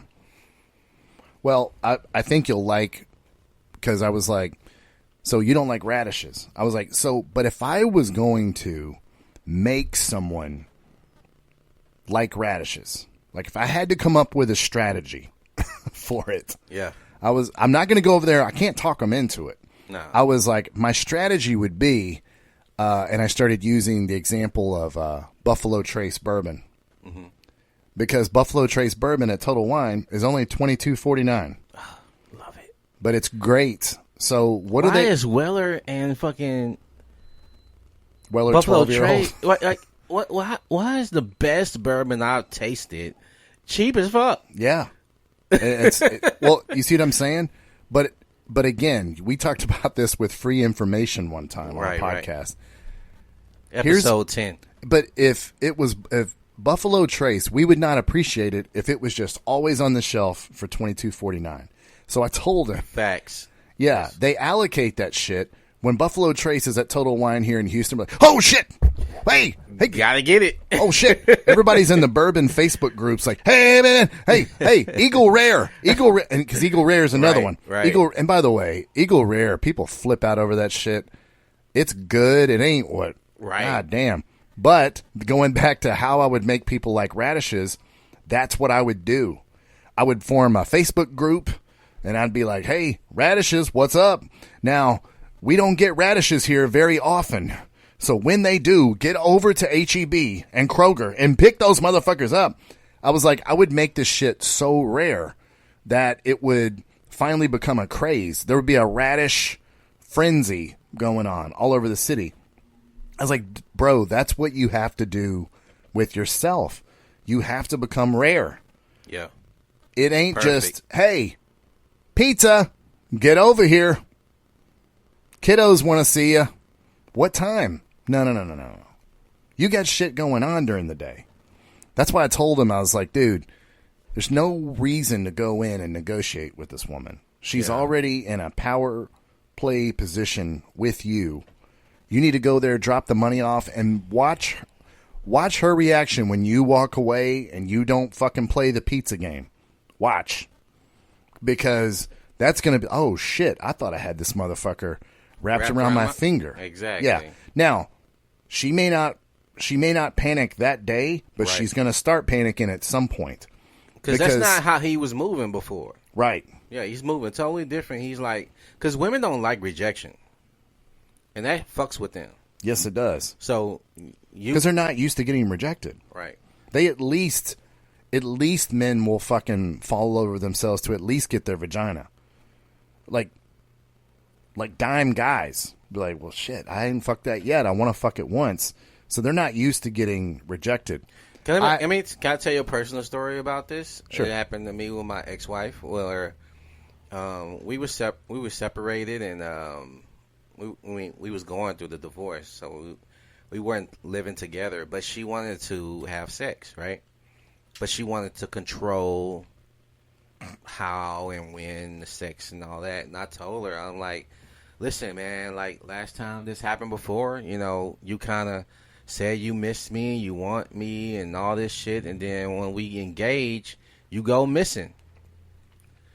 I don't want to live like that. So, because you fuck me up when you do shit like that, because I take you at your word of what you're trying to do and re-engaging in sexual contact, and that, because me as a man, when I'm in a relationship, sex is more mental for me than it is physical. Mm-hmm. Like, I'm not having sex with you. I'm not fucking you or dealing with you sexually because I'm just horny. Mentally, I'm fucking into you. So I'm into it. I'm just passionate that way when it comes to sex. So to get me in that realm and then you just fucking fall off, because I know this is not how women act, right? So this was a power play for her. This is her. How much control do I have? Can I just turn the key and he opens the door? Can I just, he's always available to me, right? Yeah. So I had to take that shit away, man. I was like, you know what? No more. This is not happening again. We're not just going to just do this shit on those fucking we're not going to talk about the good times we had together and all that shit. If you really want to talk about that shit, then talk about how you going to be better as a fucking wife. Talk about that shit. If you can't tell me how you going to be better to me, because yes, I was missing some shit. If you can't do that for me, then why the fuck do I got to come and just always be the one fucking come and correct? This is a partnership and not a fucking you don't own me. You know what I mean? I'm your husband. That don't mean that you get to have your fucking free reign with me. Yeah. So I told our friend Bob this too. You guys are broken up, and you don't get any points for past being in a relationship. It starts because they don't give it to you again. She won't give it to you. Yeah.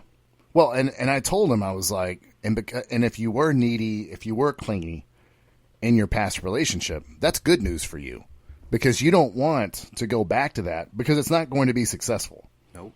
It's not going to be successful. You see where you're at with it. Yeah. Now, and again, guys, I really think that this is a lot of this is motivated by the money. I also let him know women are survivors. Yep. Okay. Women are very, very good at surviving. They've been doing it as a gender for a very, very long time. Remember, guys, we're still on this software from being a caveman with our wants and desires. Okay.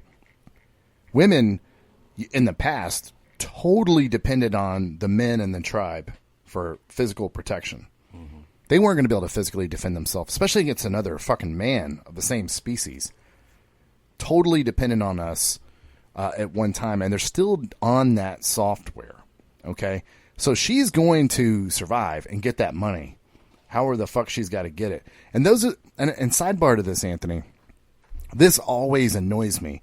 Bitches will fucking break up with you, and it causes this whole financial fucking problem because you had this scenario where two people were living in the same fucking place, two different one set of bills for two people, two income streams and shit like that.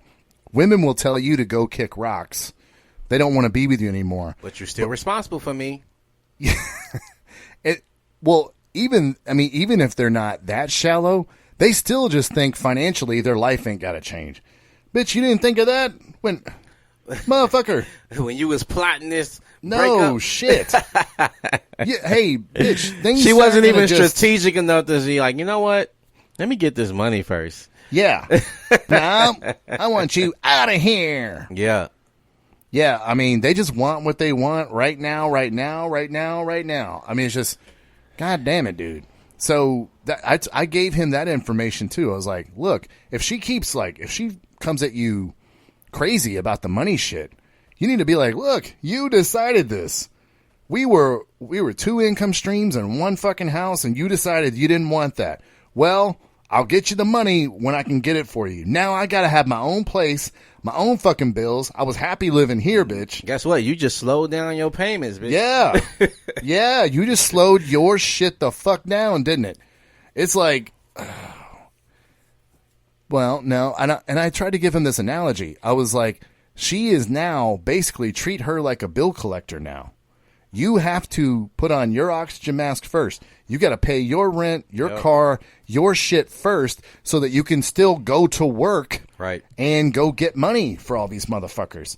I was like, credit card companies, they'll take all your fucking money. They won't. Credit card company don't give a fuck if you have shelter or a car or have a way to get to work. They'll be like, nope. Hey, could you just pay the whole balance of $16,138 today? Yeah, but how am I going to pay my rent? I don't care if you can pay your rent. No, they'll tell you, like the aggressive bill collector will be like, can you borrow it from someone?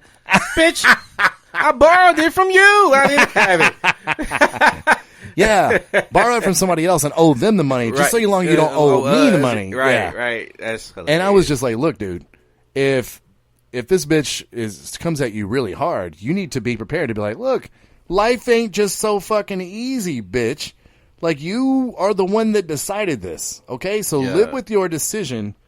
So he says, yeah, he read me some text messages.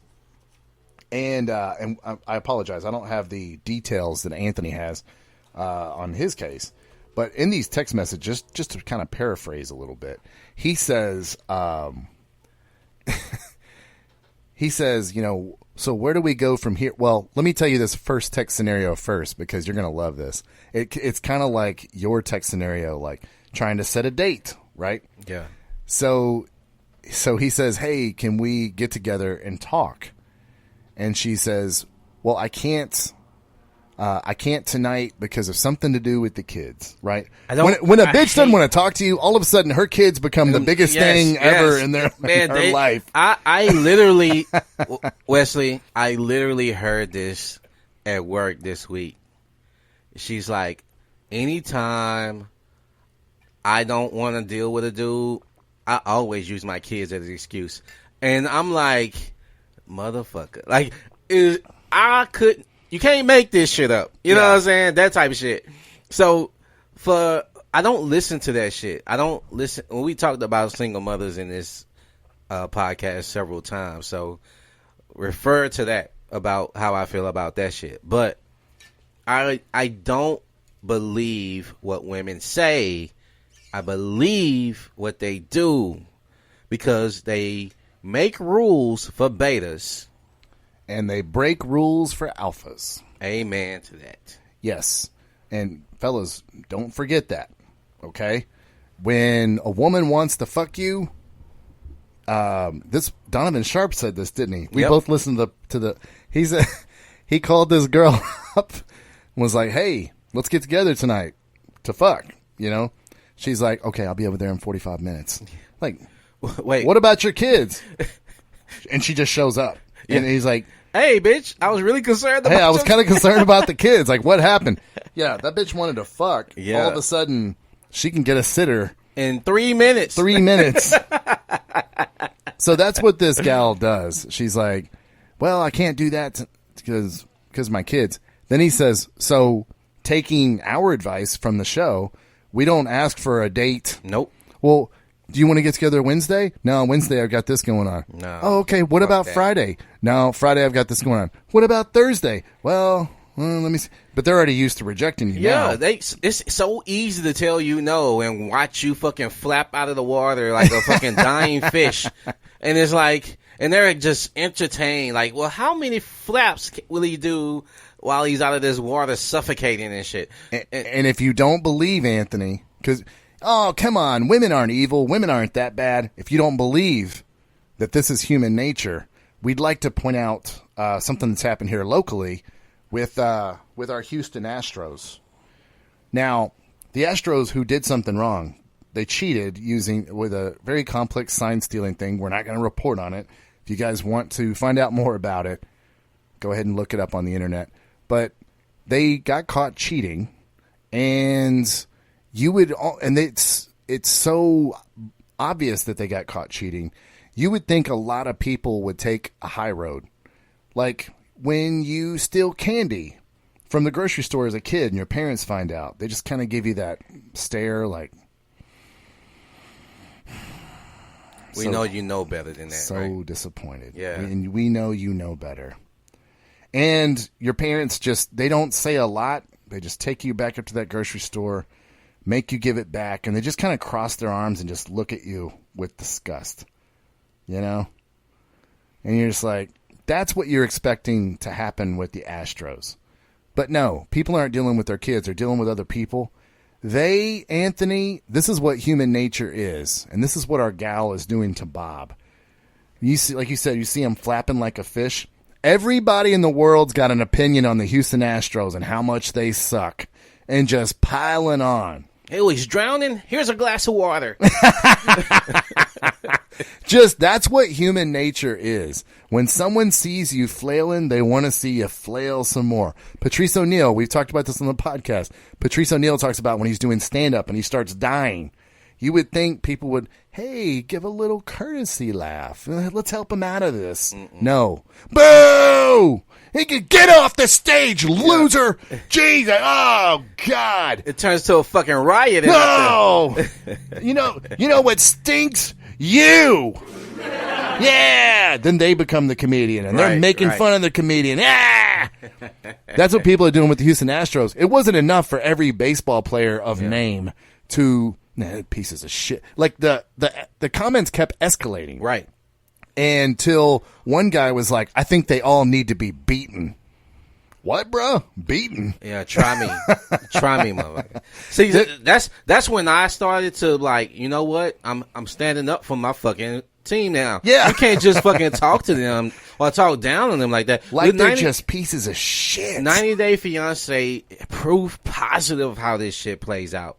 How many times have we seen somebody else say something bad about somebody's fiance that they don't agree with, and all of a sudden everybody's got a high horse to fucking get on and be like, yeah.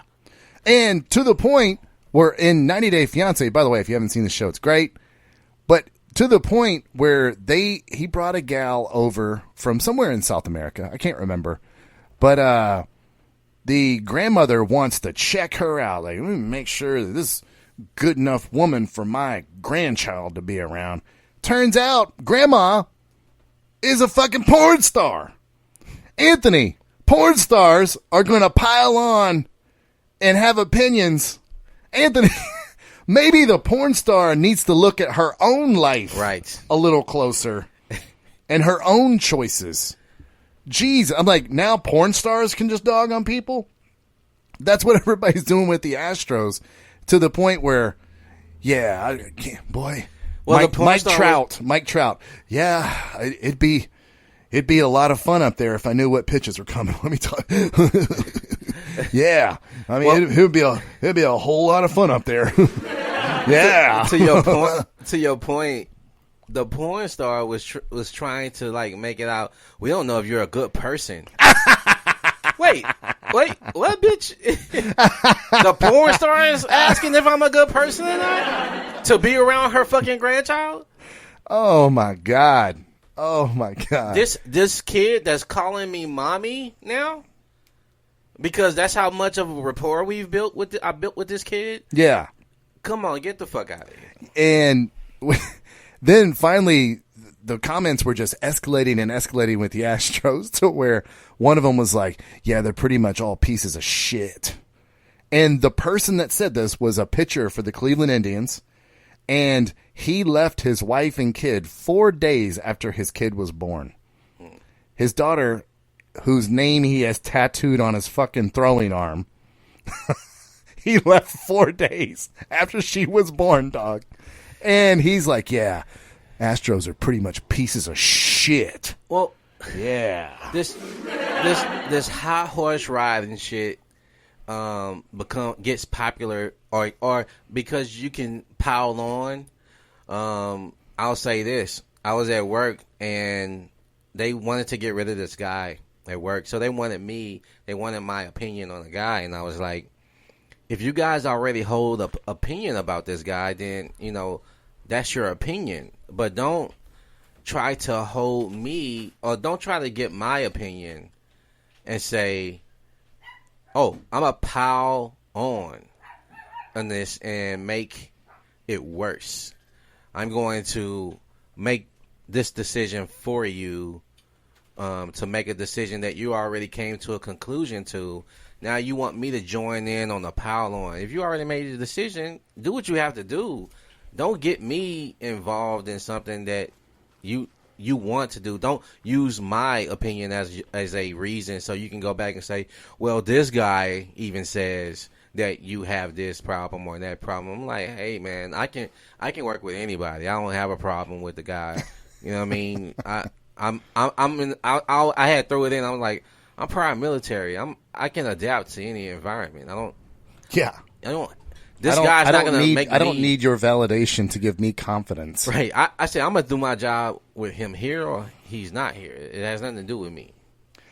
This is all a roundabout way of saying, guys, that when women start rejecting you in text because you don't approach it right, when you don't approach it with the aspect of when are you free, not, well, what are you doing on Wednesday? Can't do Wednesday. What are you doing on Friday? Can't do Friday. What are you doing on Thursday? Thursday, I'm not free. Well, Sunday is a good day. I go to church on Sunday. You have to ask, and this is what our friend Bob did. He asked openly, when are you free? I don't do that. I feel uncomfortable. Every time you always said, like when you always said, well, when, and I like logistics is important. I get it, but the way I live my life is this is when I'm free. You have to adjust to my schedule. I don't hate that. So I don't care what your schedule is, but you need to adjust to me. I guess because I live the material, I don't ever get in trouble because I know internally it's with me. So what I'm doing with that is, when are you free? Because I know I'm gonna match it up with my schedule. Okay, so you're free here.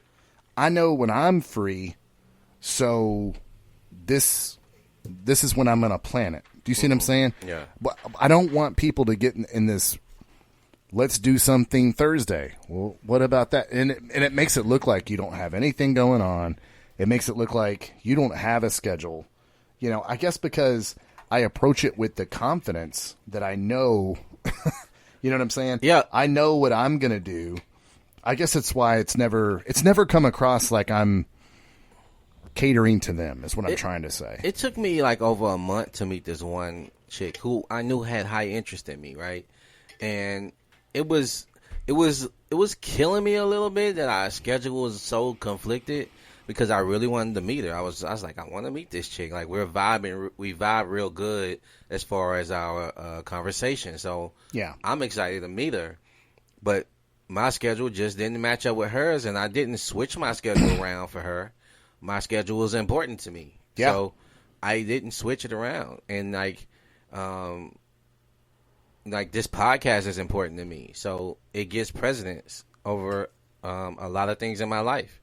You know, I gotta eat, so I'm not. If I gotta eat, then I'll fuck like we're doing today. We're recording on a different day, but you know, certain priorities in my life takes precedence. So meeting a chick from online that's going to disrupt my life, I'm not going to do that. She's going to have to wait. A woman who is not giving you what you need or want from her, going to have to wait till my schedule frees up to deal with you. I'm not going to fucking wait and try to figure out how when you're open and when you ain't doing shit, you're not fucking another dude, or you're just bored on a fucking weekday that you no one wanted to fucking deal with you this weekend, so now you want to fill me in. Fuck that. If you want to deal with me, you're going to show me, and you'll say, okay, basically I'm telling you I'm free on these open days. You need to squeeze in when you can before it get filled up. And to support your point with a specific, that's how my wife and I ended up starting out being together. You know, I travel. You know that I travel a lot for work in the summer. That's just that's what I do for a living. That's what I have to do. And I told my wife that, and I had shared with her. I was like, "Look how crazy this calendar is," and I showed her my calendar, how I scheduled it out.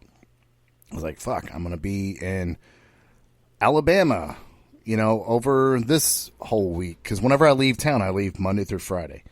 And I was like, I'm going to be in Miami this week. I'm going to be in here this week. And she aggressively was like, damn it, well, I want to be able to see you. And I was like, well, I'm busy right now because I was, but she was being aggressive. It was high interest, right? And so we would have some FaceTime dates. If you're going to be on the phone, guys, that's what I recommend. All day. FaceTime, or you can use any of your online, you know, video messaging type stuff. Because you control that though, right? Yes. You know what I mean? I was like, well, let's FaceTime. She don't just FaceTime you willy-nilly. Yeah, I didn't have time to do what I normally do because I just wasn't in town and I had other things going on. So I didn't have time for the coffee date. I didn't have for the stuff that I usually do, but I was like, all right, well, this person has high interest. I'm gonna do some FaceTimes with her. And it was just these very charming I was just about to say, man, you can build a better rapport after you've been out with someone and the schedule doesn't meet up, but it's like, hey, man, we really vibe.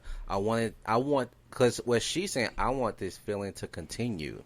I want to be able to experience you more. That's what high interest means. She wants to experience more of you. And even if it becomes a FaceTime, which is not, you know, you can't escalate really unless you're doing something a little more freaky. Yeah. But that can be available to you too. You know what I mean? And, you know, of course, whenever, you know, we were having those phone interactions, of course, this is what I had going on in my mind in the background.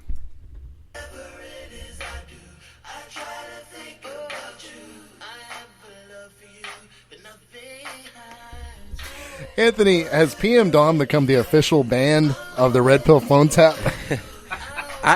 We can't get too big because they're going to flag us on this. But that's jamming right there. That is jamming. Just me and my wife just FaceTiming. All the interaction, all of the what does AMS always call it? All the seduction.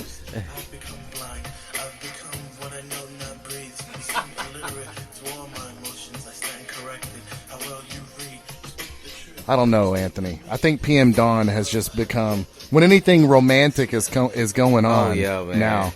Now I'm just like, I just got PM Dawn going on in my head, Yeah. man. And then I even heard you go fucking Quiet Storm DJ and shit in your voice. Like, your voice got real deep and shit. Like, hey, girl. Yeah. Hey, Talking to my wife on FaceTime. Girl, I miss you. Like old boy from Boys to Men. Right. Girl, I miss you. It's been hard living all this time. I want to. Without you, I got to travel for work this summer. And I'm going to be away from you. Man. Listen. I was listening to that song today, and I was like, we have to find a way to crowbar some PM Dawn into today's show. You know what? Seduction. I have my brother. My brother's been around me a lot, and he's seen me date like in real life, right? So, I'll be around him, and he'll hear me take a call, and he can tell. Like he said, man, I can tell if it's a business call or some chick you talking to because. You ain't talk like that all day. Well, yeah, I agree with your brother because I'll never forget. We shared this on the podcast. Was you and I were going to Lowe's. We were doing some sort of project together. I think we were something for building the storage building or something. And you and I were just talking like boys in the car, talking to something. And you just pick up the phone and a girl is on. And I could just immediately tell you're going into seduction mode. Like, hey, what's going on? Yeah. And you're like being all funny and shit. You were kind of like, almost seemed like you were hungover, kind of in a bad mood. Anthony just goes a completely different gear. Hey, well, if I didn't say it, maybe it's something you don't need to know. I remember you saying some shit like that. And I remember at the time I was like, I need to make sure to be seductive with my wife, be playful, all that kind of shit. Because you can get down to where it's just logistics, like our friend Bob. And it's just, hey, when you come to bring me my money, how about I'll let you in for some pizza if you really feel like you need to talk. I'll let you have pizza. Now, I'm not going to let the talk go too crazy because the kids are going to be here at the table, right, eating the pizza. And of course, that's on purpose. Of course, it's on purpose. I mean, you just talked about a coworker telling you, "I use my kids to." Yeah, man. So he texted her, and I'm sorry, guys. We on this podcast, do we ever get off point? No, we don't. We may have a roundabout way of getting there, but we always stay on point. So he texts her, and it was very similar to your guys' text, where it was, he says, "Okay, when do you want to get together?" No, he says, "What is your schedule like?" And she's like, "We can't do it tonight. Something with the kids." He's like, "So when would you like to do it?" So she just completely ignores him. And then he double texts. He's like, "It seems like you don't want to talk. What's up?" And she's like, "God, I hate when you say that." Ugh. And it should have. And so he was telling me, he's like, "Man, I shouldn't have texted that over there."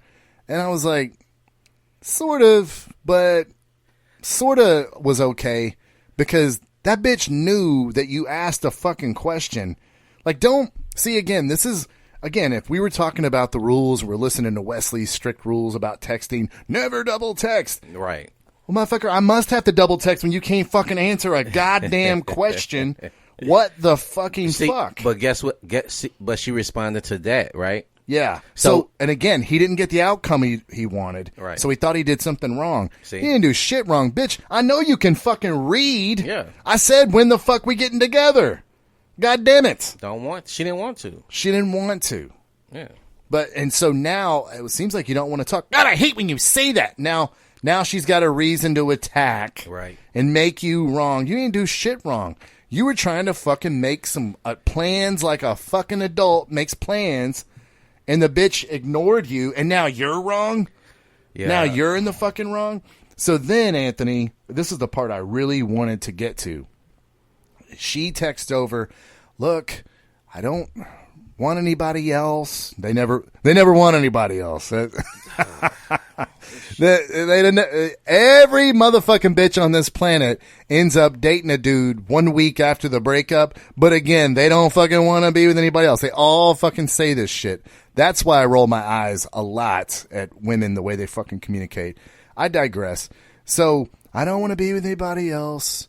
I don't want this right now. Maybe if you can improve yourself. Oh my gosh. You know, like the porn star talking about this bitch from South America who is very wholesome. Wesley, oh my God. Improve yourself. As in, because if she still cares about you, right? Should you tell Anthony, should you tell women your faults? No. Never. Because now it's all they fucking focus on. Especially if you let a bitch in on some vulnerabilities. Yeah. Right? She's not your therapist, guys. And I've made this mistake countless times, man. Because I believed in that fucking Walt Disney romantic comedy. Get in touch with your feminine side. I want to get in touch with your feminine side, and that's what I want. Yeah, get in touch with you. Yes, but I'm not getting in touch with mine. All this media, you know what I mean? All this media that tells you to do that shit, it's the wrong thing. You know that fucking dumbass song that gives you the absolute wrong advice from Billy Joel. Tell her about it. Tell her all your crazy dreams. No, don't tell her about it, guys. Hang out, have fun, hook up. It doesn't really... hang out, have fun, hook up while simultaneously being a man, okay? Right. That is what you got to do. And I was going to say, man, when you're saying this, right? What I forgot. Now I'm going drawing blank. I'm sorry, God, I've been working a lot of hours. Yeah. But Anthony is literally on the show right now in his chef coat. He right. came over straight from the gig. But what were you going to say, Anthony? The hang out, have fun, hook up. Okay. This mantra is how I live my life when I'm engaging with women, right? And when I find myself not doing those, the hookup part isn't like, I think a lot of, like we talk about this, I think guys are so resolution conscious that if they don't get the hookup part after they hung out and had fun and they didn't hook up, Corey Wayne never says that you got to do this all in one day. That if you don't get all this all completed in one day, then you're failed somehow. Yeah. You could have just hung out one day. Having fun is about doing what you wanted to do anyway. It's not about her in this hanging out shit. Anthony, she's hanging out with you. Repeat that? Would you please repeat that? Because that bears repeating. Hanging out has nothing to do with her. This is about you having fun and her experiencing being with you. That's the hangout part. She's hanging out with you. You're not hanging out with her. And because we mentioned my wife and us meeting here on the show, forgive me, OGs that have listened to this since episode 1, but I'll retell this story.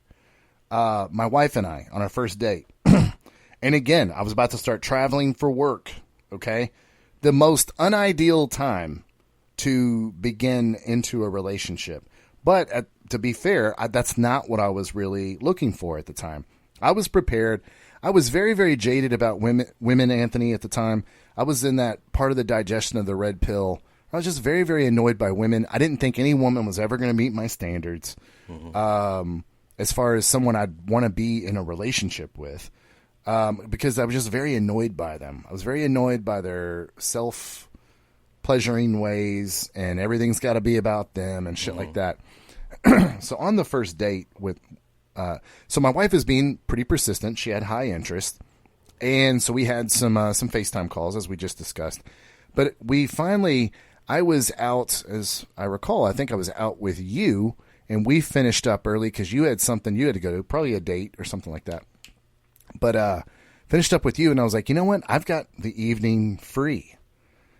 Let me call this gal and see what she's up to. And she did have the evening free. So she's coming from a city outside of Houston called Baytown, And I said, well, hey, on I-10, I'll wait for you at this restaurant, Twin Peaks.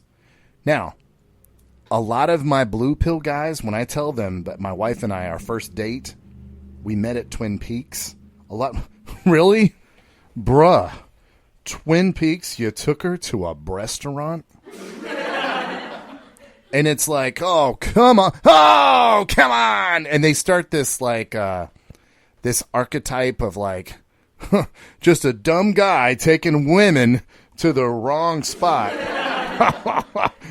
you big oaf. You big dummy. You big dummy.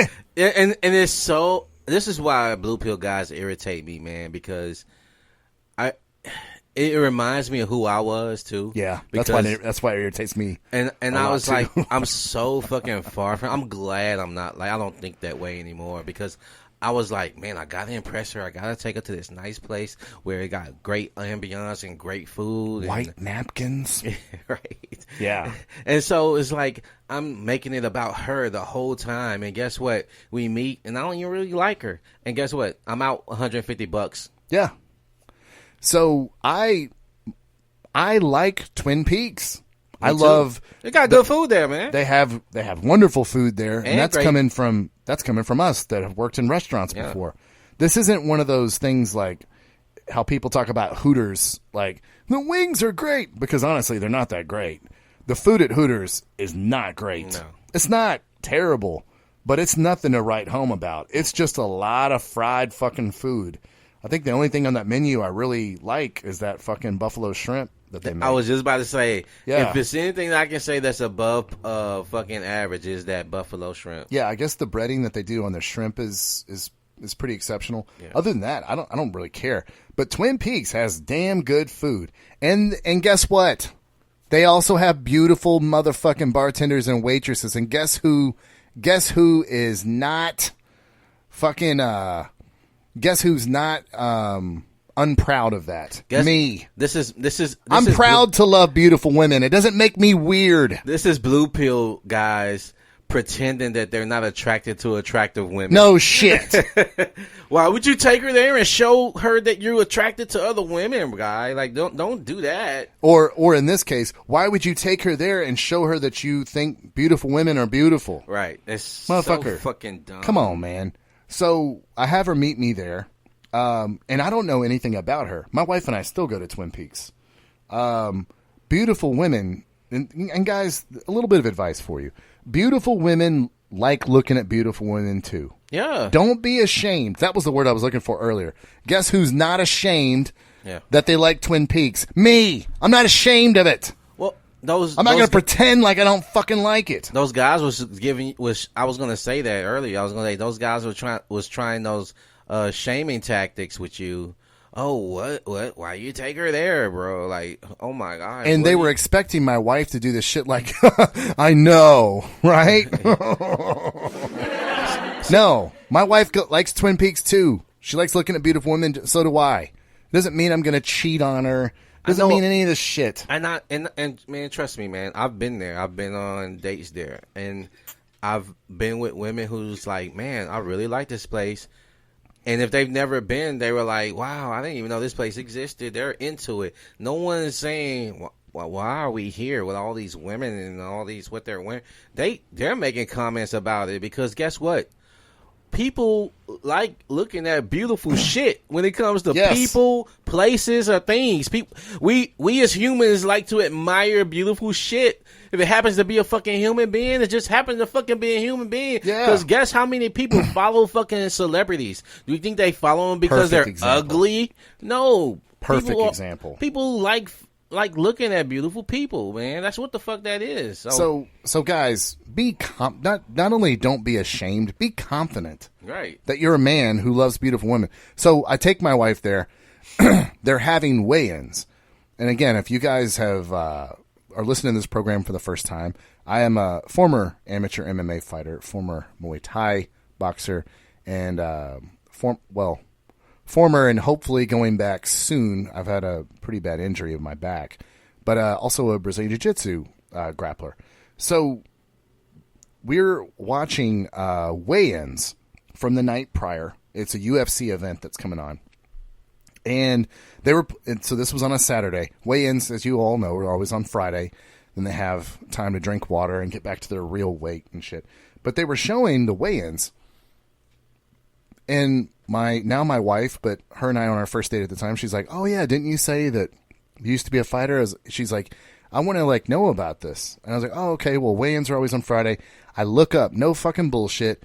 One of my former teammates is on the weigh-in, and I was like, "Oh my fucking god!" I forgot he was going to be on the undercard. Which there's 2 undercards now in UFC. There's one that they play for free on ESPN, and then there's one that's like the undercard where you got to pay for the pay-per-view, right? So he was going to be on the free one, but this was a really, really big deal to him. And they were going to play the fights at Twin Peaks. So I literally, even though this gal drove all the way in from Baytown, outside of Houston, to the west side of Houston, and Baytown is a city east of Houston. So not only did she have to drive to Houston, she had to drive all the way across Houston to the west side. And I was like, I want to see my friend fight. So I just kind of thought to myself, well, this date's over. I'm not going to miss this. I want to see this shit live. So I told her, I was like, hey, I've had fun hanging out here, but I'm going to be honest. I know I said that we would go somewhere else, but I want to stay here and watch this fight. I want to see my friend fight. And also, Daniel Cormier was fighting that night as well. I think he was fighting Rumble Johnson, if I'm not mistaken. But I'm a big Daniel Cormier fan too. So I was just like, this is what I want to do. But to be fair to you, I didn't tell you we're coming to Twin Peaks and stay here all night and watch a fucking fight card. But that's what I wanted to do. She didn't bat an eyelash. She's like, well, I just told you. I've kind of been wanting to learn about this. I could watch this with you. And we had this amazing date at Twin Peaks watching MMA. Let me stop you real quick. I know people probably don't believe me. I want to point out a couple of things here. And if you're not used to... If you don't hear the nuances of what he said, okay? So, and if you're not familiar with Houston, that's a lengthy drive. So, it's an hour. Yeah. So, yeah. And traffic going that direction can be cumbersome. So, who knows if she had to even endure that. But and you have to go back, mind you. But she came there and she said a couple of things that would have, with my red pill vision and in hearing, I hear high interest and she wants to experience him. So she was saying, okay, you have a hobby or interest or expert level of something, and I'm interested in it because I'm interested in you. And guess what? I want you to teach me something. Again, another thing she said, right?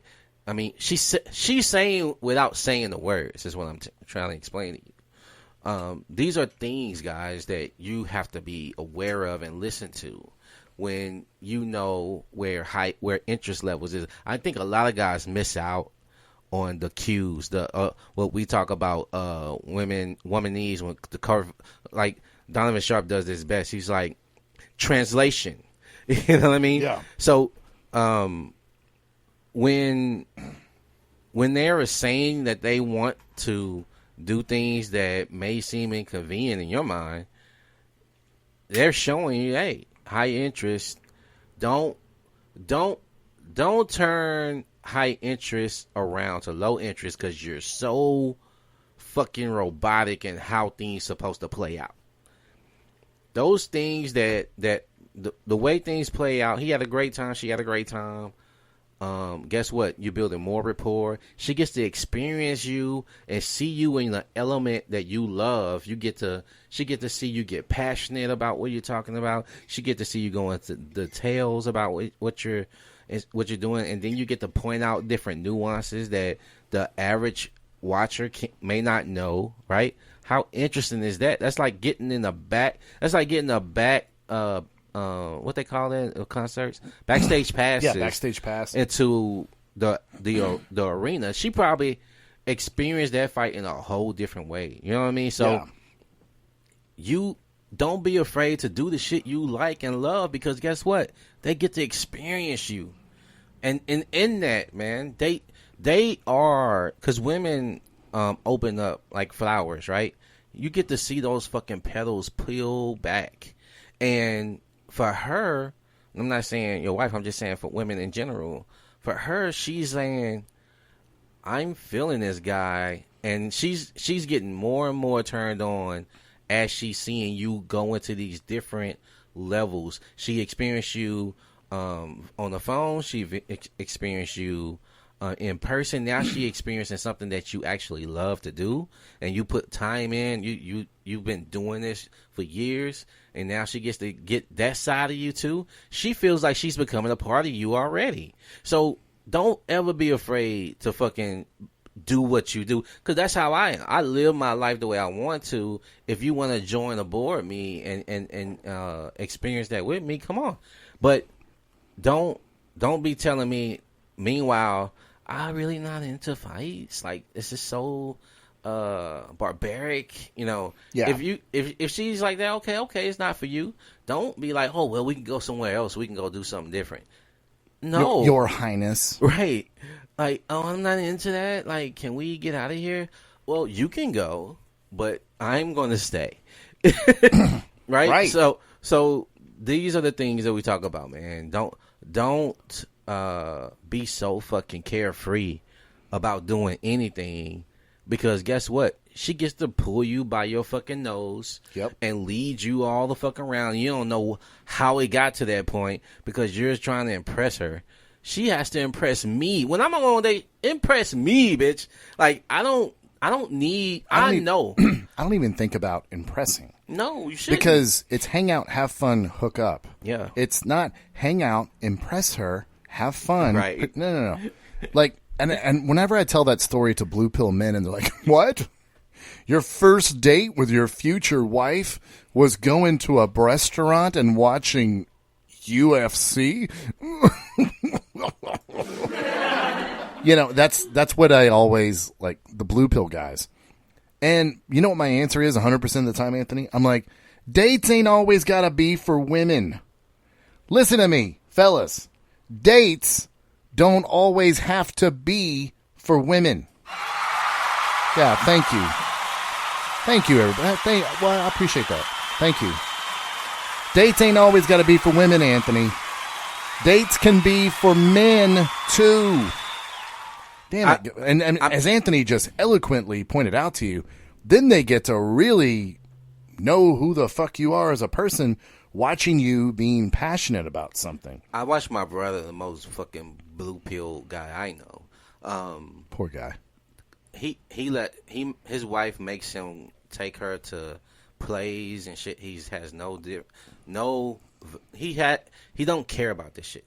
He tells me, he said the only good thing about these plays be a lot of good looking women there, but he don't give a fuck about going there, and he's miserable, and she makes him pay to fucking go to these places. I'm like, bro, why did you even go? I wouldn't fucking go. He's like, oh, sometimes they're all right, man. I said, do you hear how you sound when you say that shit? There's no fucking excitement in your fucking voice saying it. You're being drugged down there, man, and you're trying to convince me that it's okay because you're spending time with her. You can spend time with her and fucking still enjoy yourself, man. I mean, I don't know, man. I just don't. I would love to go to plays. I like going to plays. We have a great theater district here. Yeah. But if it's not what you like, don't do it. Don't do it. This Rollo Tomasi talks about the myth of date night for couples. Mm-hmm. What is it called whenever you do I know what it's called. Chore play.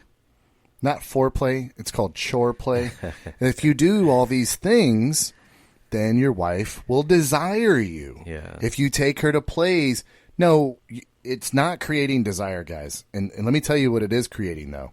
It's creating her getting used to controlling you. Yep. That's what it's like, okay? Went and watched the boxing match last night. I did not want to miss that boxing match. I haven't been excited about boxing in a fucking decade. But it wasn't what I wanted to watch. I mean, and my wife certainly didn't want to watch it. She likes MMA, but she doesn't like boxing very much. But it's what I wanted to do. It's what I want to do. Yeah. It's not all about walking around and putting down your fucking coat for over a mud puddle so bitches don't get their fucking shoes muddy. God damn it, fellas. I'm telling you, it sounds counterintuitive. Shoes are made to protect your feet. No shit. Not your jacket. Come on. Oh, that's so fucking dumb. Yeah. Now the jacket's all muddy and ruined. Dumbass. Sorry. I know it sounds... I know, guys, what you've been taught is do all this shit for women and please them, and it equals good things for you down the road. It's actually quite the opposite. Yep.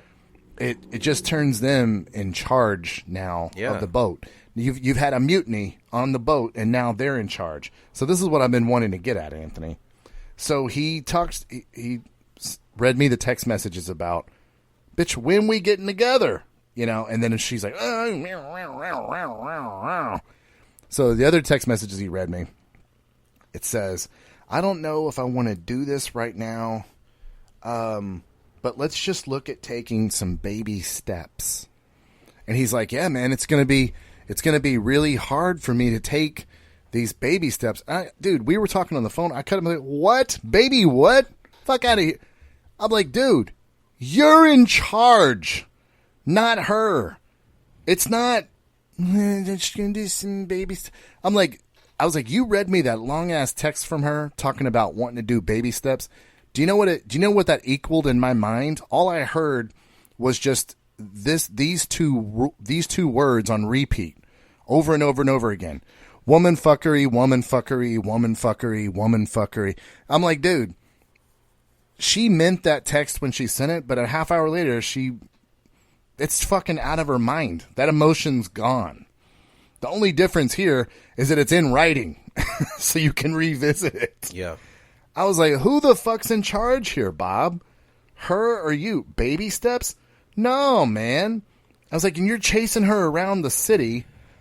You're chasing her around the city, like, doing her fucking bidding and bringing her money and all this other shit. This bitch can't even fucking make time for you. And talking about, like, baby steps? By the way, Anthony, true to form, it always seems like it happens this way. I've shown you pictures of this guy. Handsome dude. I've talked to him on the phone. Very gregarious guy. Works out like a beast. Big old fucking biceps. This is not a guy that should be having any fucking problems getting women to spend time with him. It's so frustrating to watch it from the outside, Anthony. Baby steps? Man, if my motherfucking wife told me, well, I don't know. I don't know if I want to have sex with you tonight. Let's just do some baby steps. Let's just start with some chore play. And just do some chores. I mean, motherfucker, this ain't your boat. What the fuck is going on? What kind of bizarro world are we fucking living in where the feminine part of this relationship is all of a sudden fucking making rules?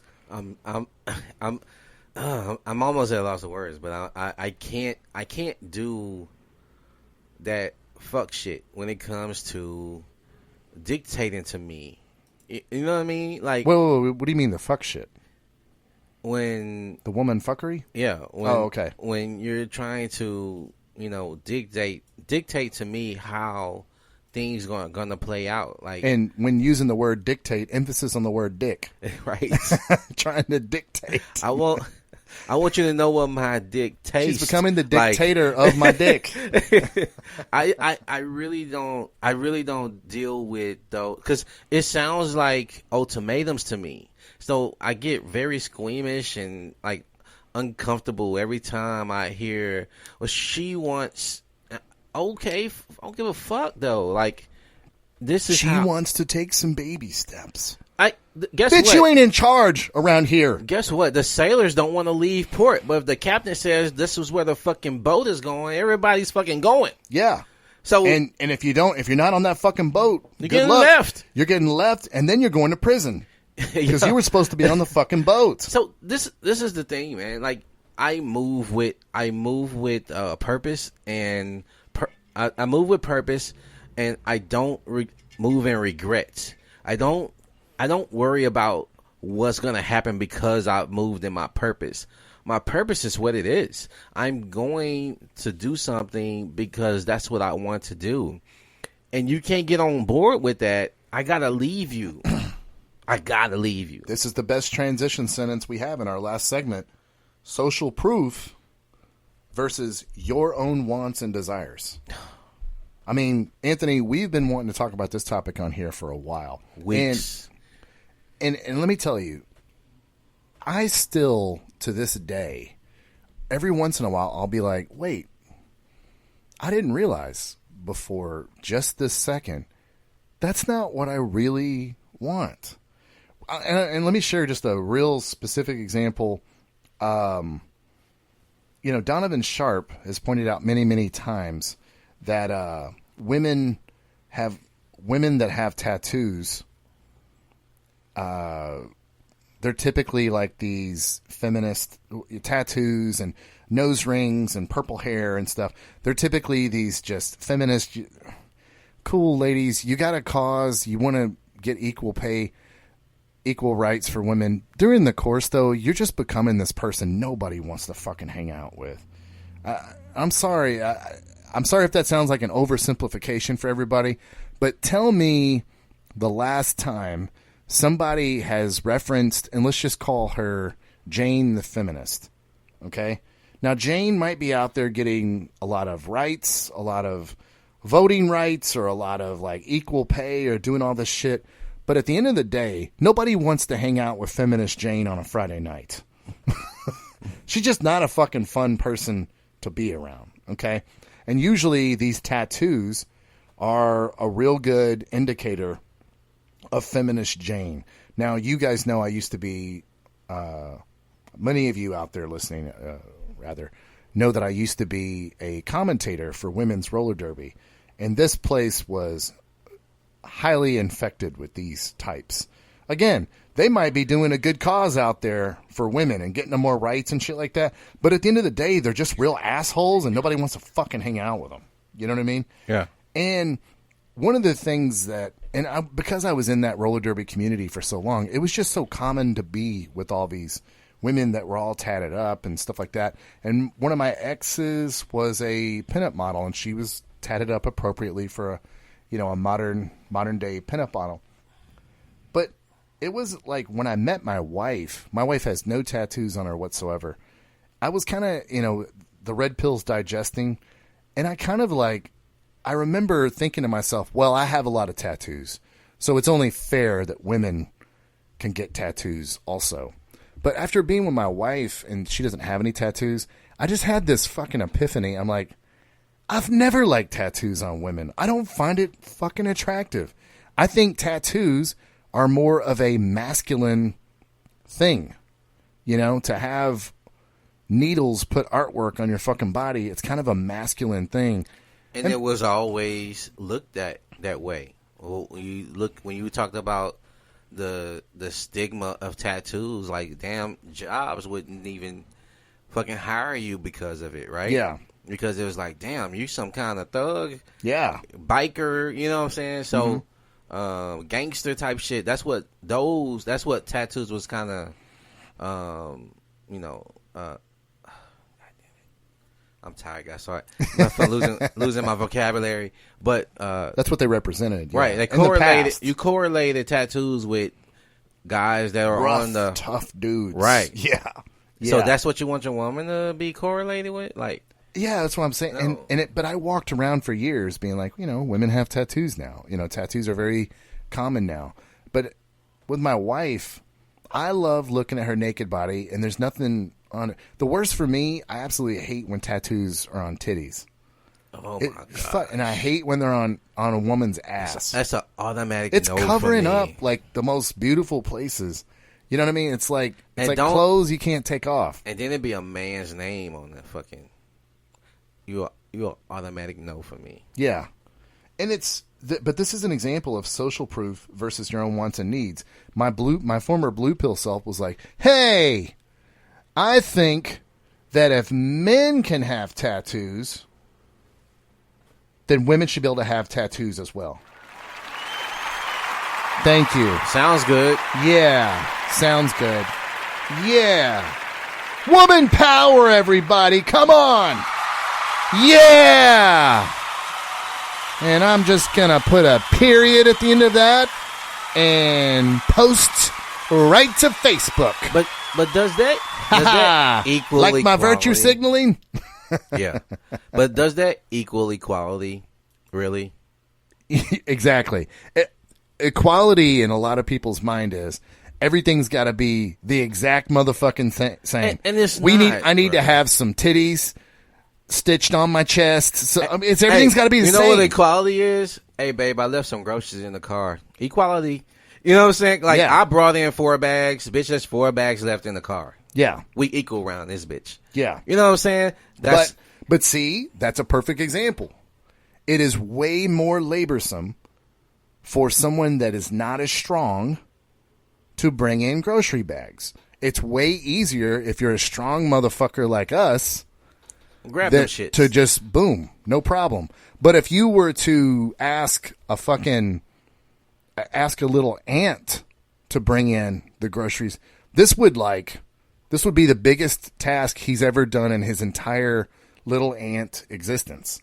Be like, oh shit, what the fuck, you know? And they can lift 4 times their body weight. Yeah. So 40 times. Certainly like your wife is not an ant, not that size, but she's on the spectrum of this is harder. This is why men are pressured into doing the more laborsome things because it's easier for us. But they don't want to fucking hear that, do they? Nope. No. Gender's a social construct. And if women had not been given dolls as a kid and just given dump trucks instead, then they would be just as strong as all the men in the entire world. Exactly. Like, look, dude, equality means equal fucking rights. It doesn't mean everything's the fucking same. We've been talking about this program, masculine and feminine polarity, this whole program. It's very important that everybody plays their roles. But when you're online looking for that social proof, instead of fucking talking about your reality, your wants and needs, we were talking about first date with my wife. My wants and needs, I wanted to watch that fucking MMA fight. That's what I wanted to do. That was my want and need. She came along. Next thing you know, we're where we are today, married and have a fucking 6-month-old. So I'm telling you guys that when you're in your natural state, when social proof is in the background for your wants and needs, it's such a better life. It's such a better life. Like I said, we were talking about having sex before. Like, how do you want to have sex versus what is being told to you in media how you have to have sex? I love just grabbing my wife and just having sex with her. Like a fucking wild animal, you know, just grab her by the hair and all that good stuff. But movies teach us that you've got to do all this crazy shit.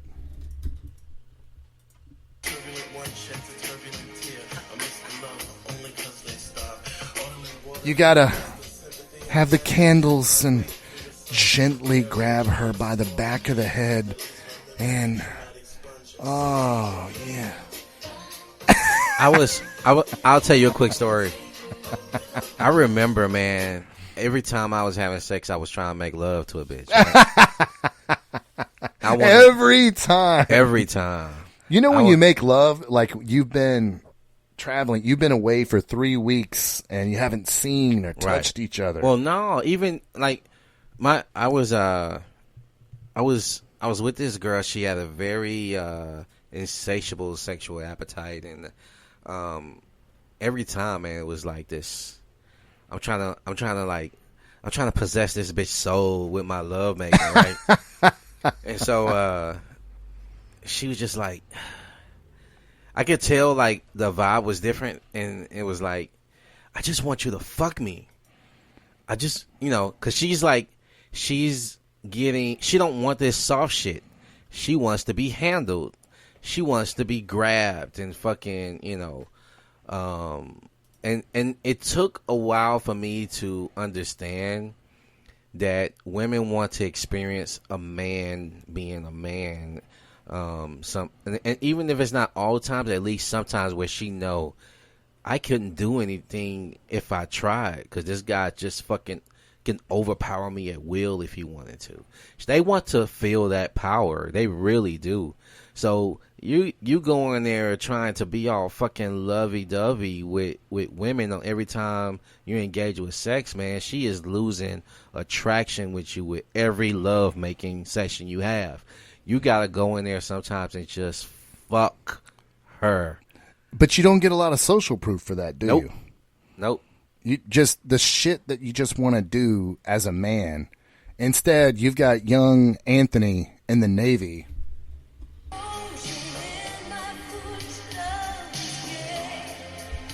Young Anthony in the Navy playing this song from Top Gun. Soft as fuck.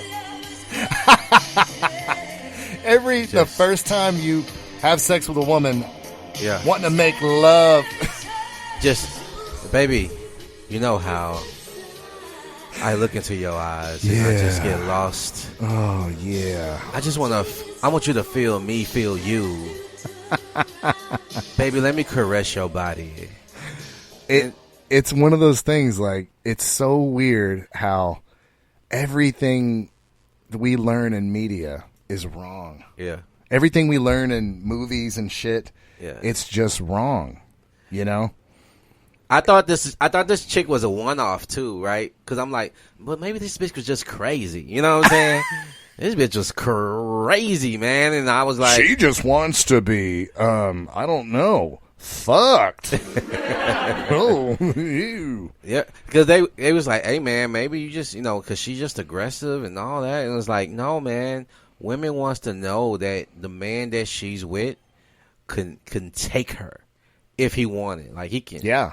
Fucking just command her body at will, right? And so it's one of those, because actually any woman's fucking fantasy is about being fucking taken. Yeah. Right? I don't want to say that word on here, but they have these fantasies of being fucking dominated. Well, Sarah Silverman I believe it was Sarah Silverman, she was talking about the origins of rape fantasy. Yeah. And the origins of rape fantasy a lot are like, I'm not supposed to have sex. Yeah. You could be in a relationship. I desire that man, but I can't. So the rape fantasies manifest themselves with, though I desire him, I can't do it. But then the man just takes me, so I kind of get what I want.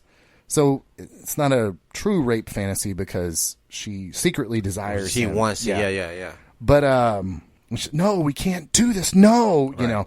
That's, according to Sarah Silverman, that's kind of where a lot of the rape fantasies manifest themselves. But there is something about that. Like, this is why men love sports cars. You want to press down that gas pedal and you want to feel the power. Like, whoa, Jesus! Like, you feel like the front wheels of that car are gonna fucking pop off the ground. You're like, Jesus, the fucking sheer power. Yeah, that's what women want to feel too, guys. Yep. Now, making love, it's okay. It's okay. I mean, if you make love, especially if like you've been apart for 3 weeks at a time. But what we're trying to tell you is, your own wants and desires are paramount. That's what we're trying to tell you. If you want to make love, then do it. But I'm telling you guys, I mean, I still have blue residue in me where I don't realize, like, I never really ever liked that or wanted to do it. I just thought that I had to do it. We were just talking about dates. I've just been all this movies and media and just talking to people. I thought dates were all about impressing a woman. Yep. That's what I've been taught. No, that's not what I want to do. I want to fucking watch this UFC card. But then guess what happens? They're like, cool. You know what I'm saying? A lot of times these beliefs are yours. And if a woman couldn't understand, and again, guys, a lot of you, as Anthony has pointed out, You're married to the outcome of this. If you don't get the desired outcome, you think you did something wrong. Okay? Has nothing to do with that, man. If this woman didn't want to watch the UFC pay-per-view, she may have just drove her own way back to Baytown, had a fine evening, and been like, hey, I understand he wants to watch his friend, but I don't want to watch it. Yeah. I don't want to fucking be here. Or she could do this, which I think a lot of you guys are fearful of. So anyways, and this is her posting on Facebook later that night. So anyways, worst date ever. I mean, so he meets me at Twin Peaks. I know, right, ladies? I know. So he meets me at Twin Peaks, and then he wants to watch MMA. Oh, God. I mean, worst date ever. Never will I go out on something like that ever again. And what guys will read is like, oh, this is what not to do. Right. But do you know what I'm reading? Because I live this red pill life. You know what I'm reading? That girl's a fucking cunt. She didn't care about anything that guy desired. She gave zero fucks. Now, guys, I'm not saying every date has to be watching NFL and rugby or some shit. But we gotta remember, man. What are you doing as a man? Usually, you're asking her out on an evening with you. You're not asking her out to wine and dine her. Right. Like, hey, whining and dining are for two people, girlfriends and wives.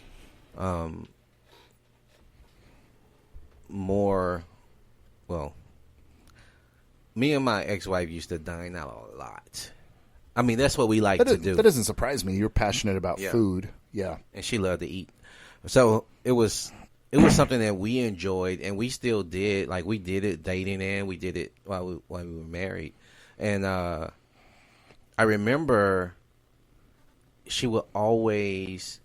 It was funny because I didn't realize it at the time. I was definitely not red pilled then. And I was like, man, this is cool, man. She enjoys going out with me, right? And, like, all the time, like, she made, like, over six figures. So going out to her was about experiencing, like, the ambiance and, like, expensive foods, stuff like that, right? Yeah. She wanted to experience that. But for me, I just wanted good food, right? So it could be a hole in the wall, but it got good food. I want to experience the good food, right? So I was able to kind of show her another side of experiencing food without it having to be fine dining. She'll never let me forget this. I took her out on her birthday, and me and you worked at the same company, and during the summer, her birthday is during the summer, and during the summer we're traveling all over the fucking place, man, and we're busy.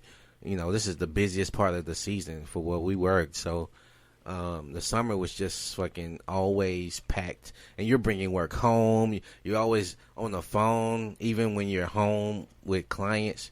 Like, if a client calls and you're home and you're off work, quote unquote off work, you're not fucking off work. You're taking that call because you don't know what the fuck. You know what I mean? Something could be going wrong, and you gotta fucking handle that shit, right? Right. So, it was her birthday, and I kind of like it almost slipped my mind, right? And I'm like, fuck.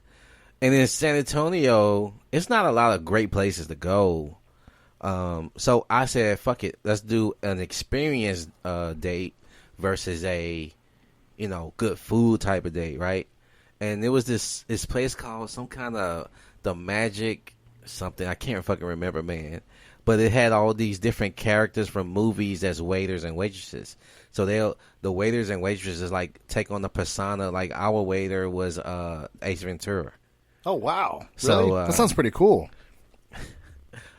I thought so, but the food was horrible. Right? The food was horrible. See, but again with the Hooters thing, you had it right by hiring the hot chicks, but you also have to have. It's still a fucking restaurant. You have to have good food. Right.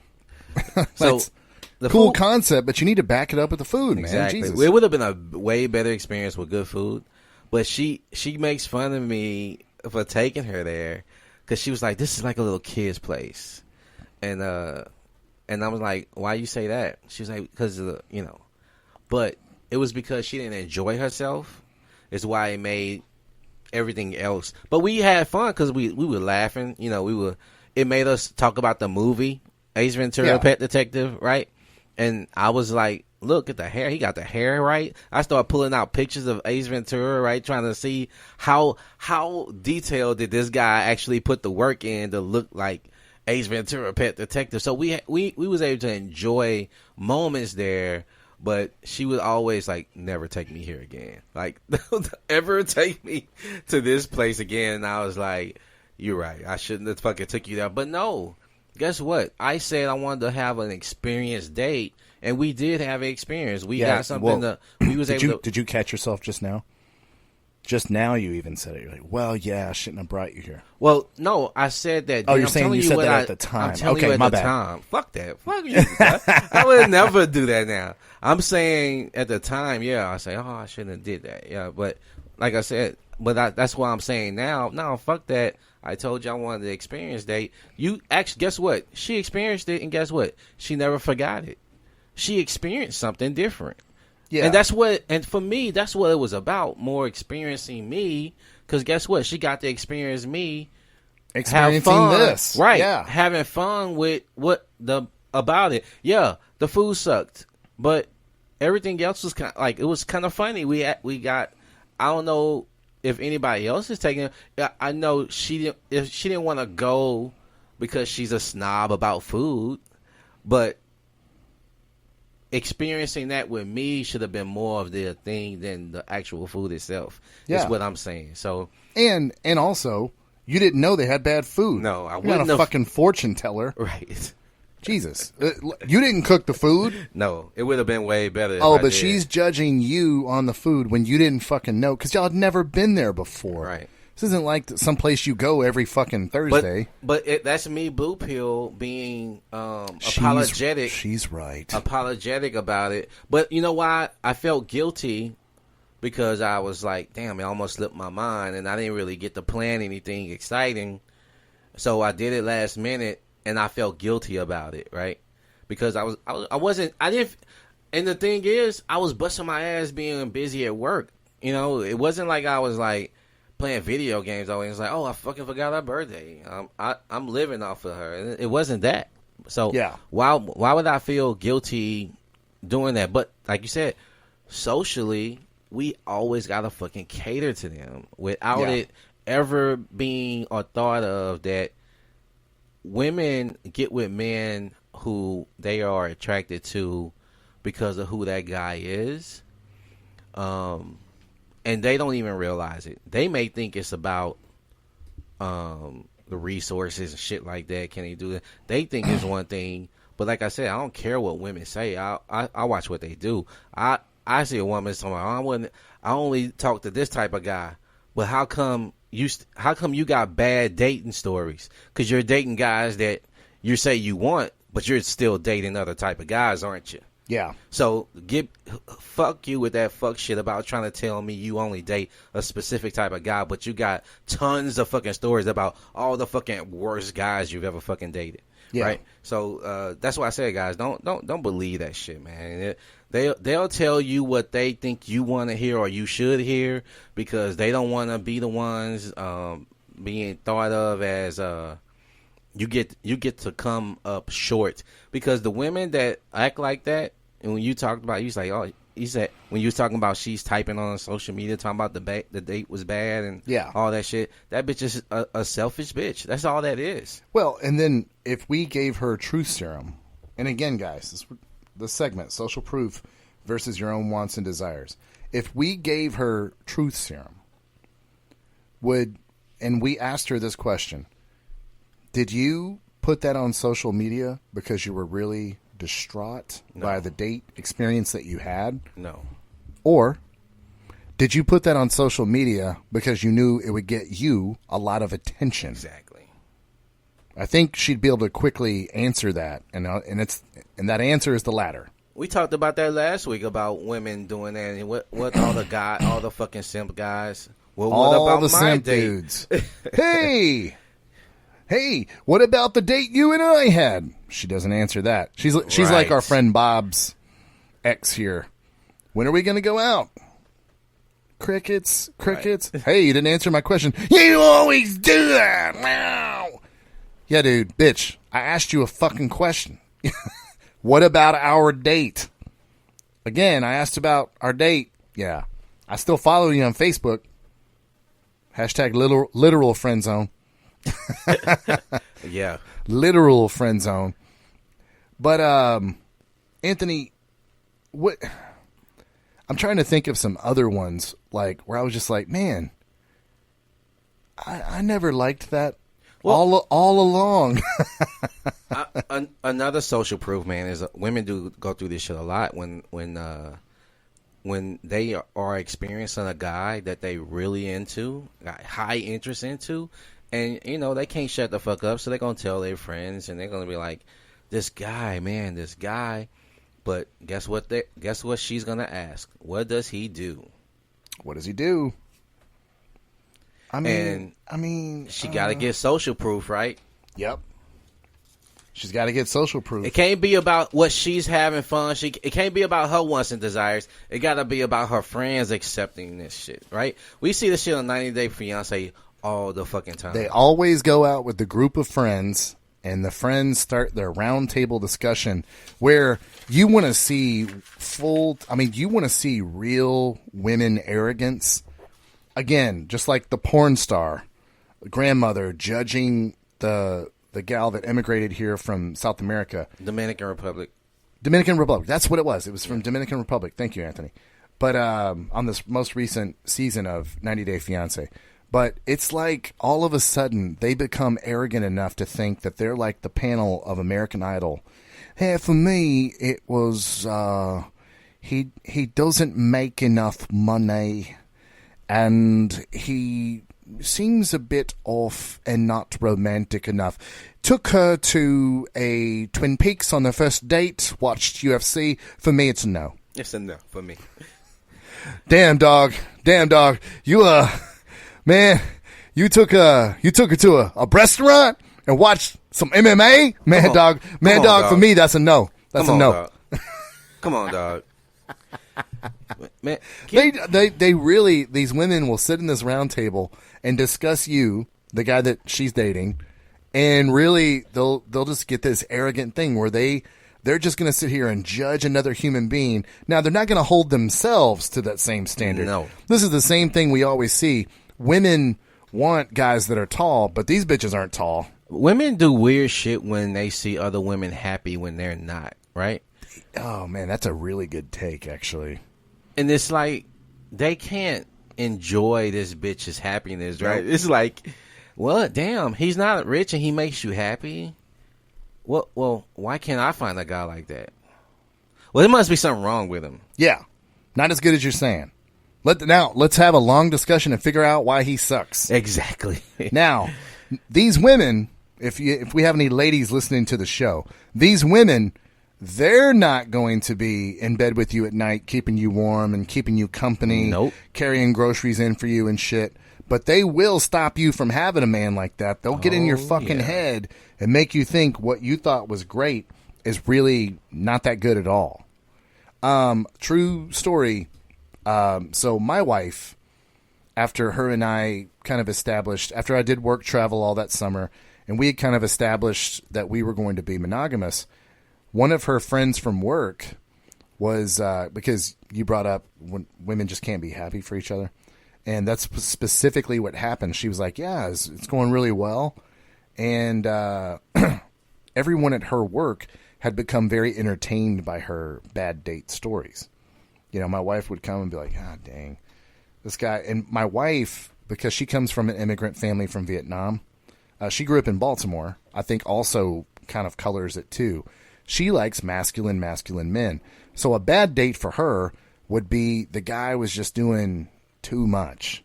Like, how the fuck is somebody going to take me to a French restaurant on our first date, spend $275 on one dinner. You know, like, she was just like, God dang, man. Now I feel like all this pressure. Like, now I got to call him back. And I just wanted to fucking hang out and meet somebody, man. Even women are like, man, let me earn that. Yeah, and that's coming from her. Now, and she's also not the type that sits there and takes pictures of her food and brags about all that shit online, too. So she doesn't even get that benefit from it because she doesn't like doing that. So she went to work after her and I kind of established ourselves as monogamous, and fucking the lady goes, no, this her coworker. She goes, no, this isn't it for you. This isn't it. This isn't going to be the person that you settle for. And my wife finally has to be like, no, I told you, like, we're really happy. Can't you just be this is what she says, her exact words. Can't you just be happy for me? And she was like, we'll talk more later. But she should have answered the question. Can't you just be happy for me? Yeah. Because the answer is no. Right. They can't just be happy for you, man. Nope. They can't. They can't just be happy. You reminded me of that when you were like, boy, women get weird when other women are happy. They're like, hold on a second, bitch. Hold my beer. Because the reason I was saying is because, he's not rich or he doesn't work at NASA, like some overly impressive shit. Like, these guys aren't just walking around.